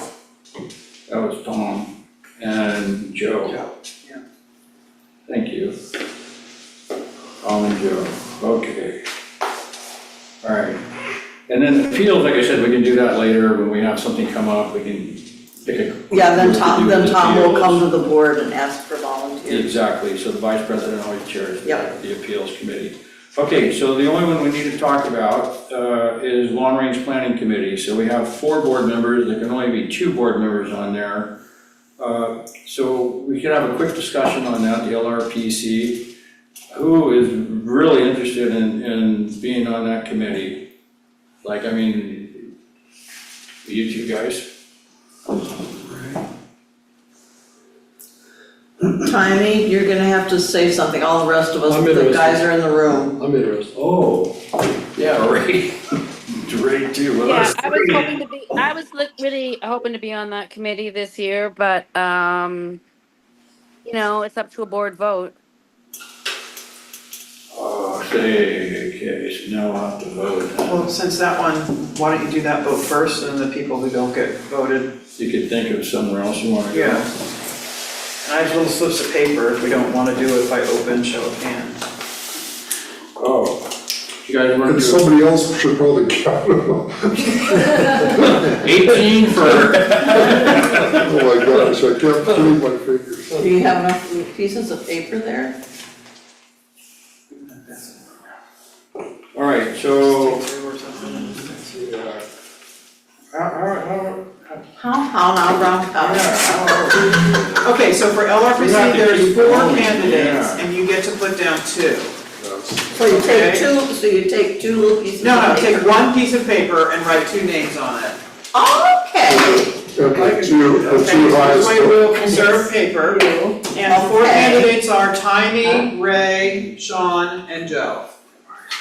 and the two highest votes are placed, right? The two people with the highest votes are placed. Correct. And can we have the yellow box passed? Yes, we can. No treats and. Can you make the hole bigger when it gets back to you? all right, you guys We don't put 2 have names down on Can't each vote piece. for Tiny. Oh, I'm sorry. Oh, yeah. You snuck it over Okay, there. so I was gonna say, why is it Wait, great let voting? us, yeah, take that all the way around there, because it's gonna come back this way. Joanne, next time leave the Paretos in there. Oh, I love Paretos.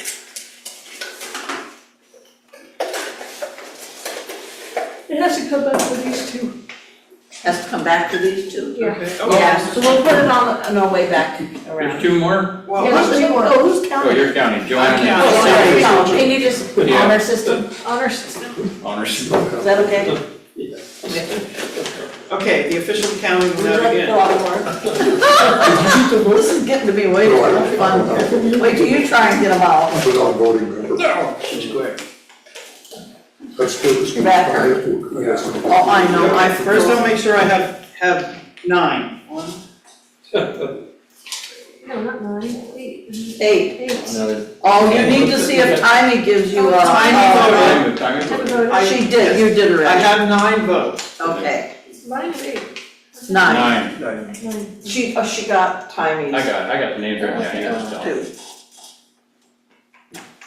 Oh, okay. Yeah. Ray, 2 people, so they can't cheat. Ray and Sean. Joe and Sean. Ray and Sean. Timmy and Ray. Sean and Timmy. Timmy and Sean. Timmy and Sean. Sean and Ray. Sean and Timmy. Sean and Tiny, I've got it. We got 5 for Ray, 5 for Timmy. Sean, you're on. 1, 2, 3, 4, 5, 6, 7, 8, 9 for Sean. We have 5 for Timmy, And 1 for Joe. 1 for Joe. Okay, so we need a runoff. Yeah, Runoff. You're now gonna write down 1 name. You're gonna pick either Timmy or Ray. Tiny or Ray or Tiny? Timmy or Ray. I thought there could only be 2 people on LRPC. Right. We There have is. a tie, Sean. we have a tie, a 5. Keep up. I've got this, I've got to get this done. Had a special pen on my car. You need any more, anybody need So any who- blank, Who am I voting for here? either Timmy or Ray? Do we have any more? Can we honor system again? Oh, sure. Timmy or Ray? I'm watching it. There you go, you just stick them in.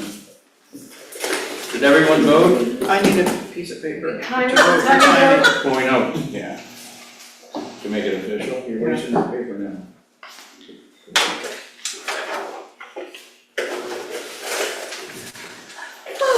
Jim, how do you connect this? Make sure you got 9. Connect this with what? This is like the sample that Rich gave us about what took the longest to Oh, do. why is this connected to the 5, no, it's not on Wi-Fi, so what is the other 6, thing? Is, 7, Might be on cellular. it's cellular, it's not 9. Okay, I have 9 votes. Okay. Ray, Timmy, Ray, Timmy, Timmy, Timmy, Ray, Timey. I say Timey has it by 5 to 4. Yeah. It's 5 to 4, 5 to so 4, so it's Tiny and Sean. On LRPC. So Ray, hearing that, are you interested in doing something on another committee? Yeah, I'll serve, for sure, I'm here to serve. Do you have one in mind tonight that you would like to be appointed to? What, you got vacant? Well, we have, actually, they're all, we have 2 board members in every one of them. Well, then I guess I get a holiday. So you can either do I NNE, got a free year. Safety. So NNE doesn't. safety, we have safety, finance, or NNE. Well, he can still be a long term, can't he? No. No, there's only 2 of them, that's right. Who's running finance? You got Jay? Oh, finance, Lori, Rob, Finance sounds good. there you go. Finance, There we go, see, okay. Stay close to the money. I still need one more of mine. Board members are a problem. all right. I gotta find 3 or 4 good people that aren't board members. I might know someone who I can trust. Okay, so now you have to Yeah. make that name. Yeah. Are we ready, guys? Yeah. Okay, so what we have, I'm just gonna read the names, we've all discussed it already, so I make the motion, move that the NNE, we have Rob and Linda, appointed Rob and Linda. I'm just gonna go through them, we'll just Okay. do one vote for it all, since we've already discussed it, right, there's no issue. Oh, Joe, what do you want, Joe? You can put me wherever. Okay, you're on safety, Great. you're good with that? He's already on safety, he Whatever the majority volunteered. would like me. All right, Hope so- this is gonna be- All right, so the motion is for NNE, Rob and Linda. The DRC is Linda, Timey, and Lori. I can, no, it either has to be me or Timey. Look, we're only gonna have 2, right? Right. Yeah, Oh, that's right. Timey, do you still wanna be on DRC? Yeah, I do. We did a lot of work last 2 years, On one of these. and, I kind of like working with my partner in crime. Okay. What about you? You want to stay on DRC or? I can't, no. Oh, you don't no, want it can to, be- so you, No, there can okay, only be I- No, I say, if we didn't have a second, I would do it. I got you, perfect, okay. So then we move still, NNE is Rob and Linda, DRC is gonna be Linda and Timey. LRPC is gonna be Sean and Timey. Finance Committee will be Jean, Lori, Rob, and Ray. The Executive Committee will be Keith, Tom, Lori, and Jean. And the Safety Committee, Tom and I Joe. think you read my name wrong. What's that? I'm not on the executive committee. What did I say, Lori? It's Timey. I did say Lori. I even wrote I Lori. think it's Timey. It is Timey. Did I just get kicked off? Yeah, you Replaced her. You missed All right. one meeting. All What happened? in favor of the appointments? did. All right, that's unanimous. All right, thank you. That was actually kind of fun. Okay. Different idea of fun. Yeah, well, I mean, it was kind of cool to do that sort of quick voting thing. All right, moving on. Committee assignments, we've done that. Approval of the ACC committee members. You have your members, sir?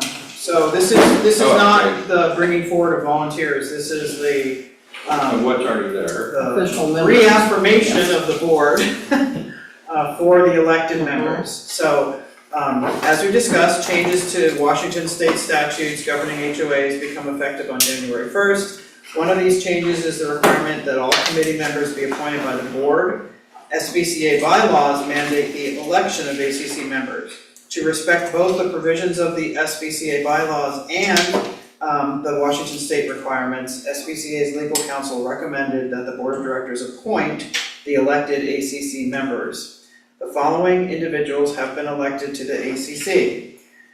Daniel Rodriguez, Joe Jean Koss, Hang on, Patrick Walensky. I have the motion for you right here. Oh, you do, perfect. Dan Vink and Terry Niblack. So, there's your motion. Yep. All right, those are your existing committee members now currently, correct? Yes. All right, so motion, I move that the SVCA Board of Directors appoint, oh, you've been written enough, wonderful. Daniel Rodriguez, Joe Jean Coast, Patrick Zelensky, Dan Vink, and Terry Nyblack to the ACC. All in Second. favor? Second, something. I had to beat you, Linda. Good, Linda, who did second? I did. Rob. I wasn't sure what that motion was. I'm like, what? All in favor? I got it faster. Thank you, that's unanimous. I think we're gonna need a resolution that can only second 2 motions per committee. That's right, that's right. I can do that, but sometimes we sit here and he'll go second, and the board goes, Yeah. and then it's just, We're all waiting for you, I guess. and that's why I'm always hopping, and it's like, okay, let's do it. Timing's learned. Okay, 5-2. wow. Oh, are we adjourned? Time, Mr. President. Gonna adjourn the meeting at 9:31. Nice. Yay. It was fun, right? Second. Okay.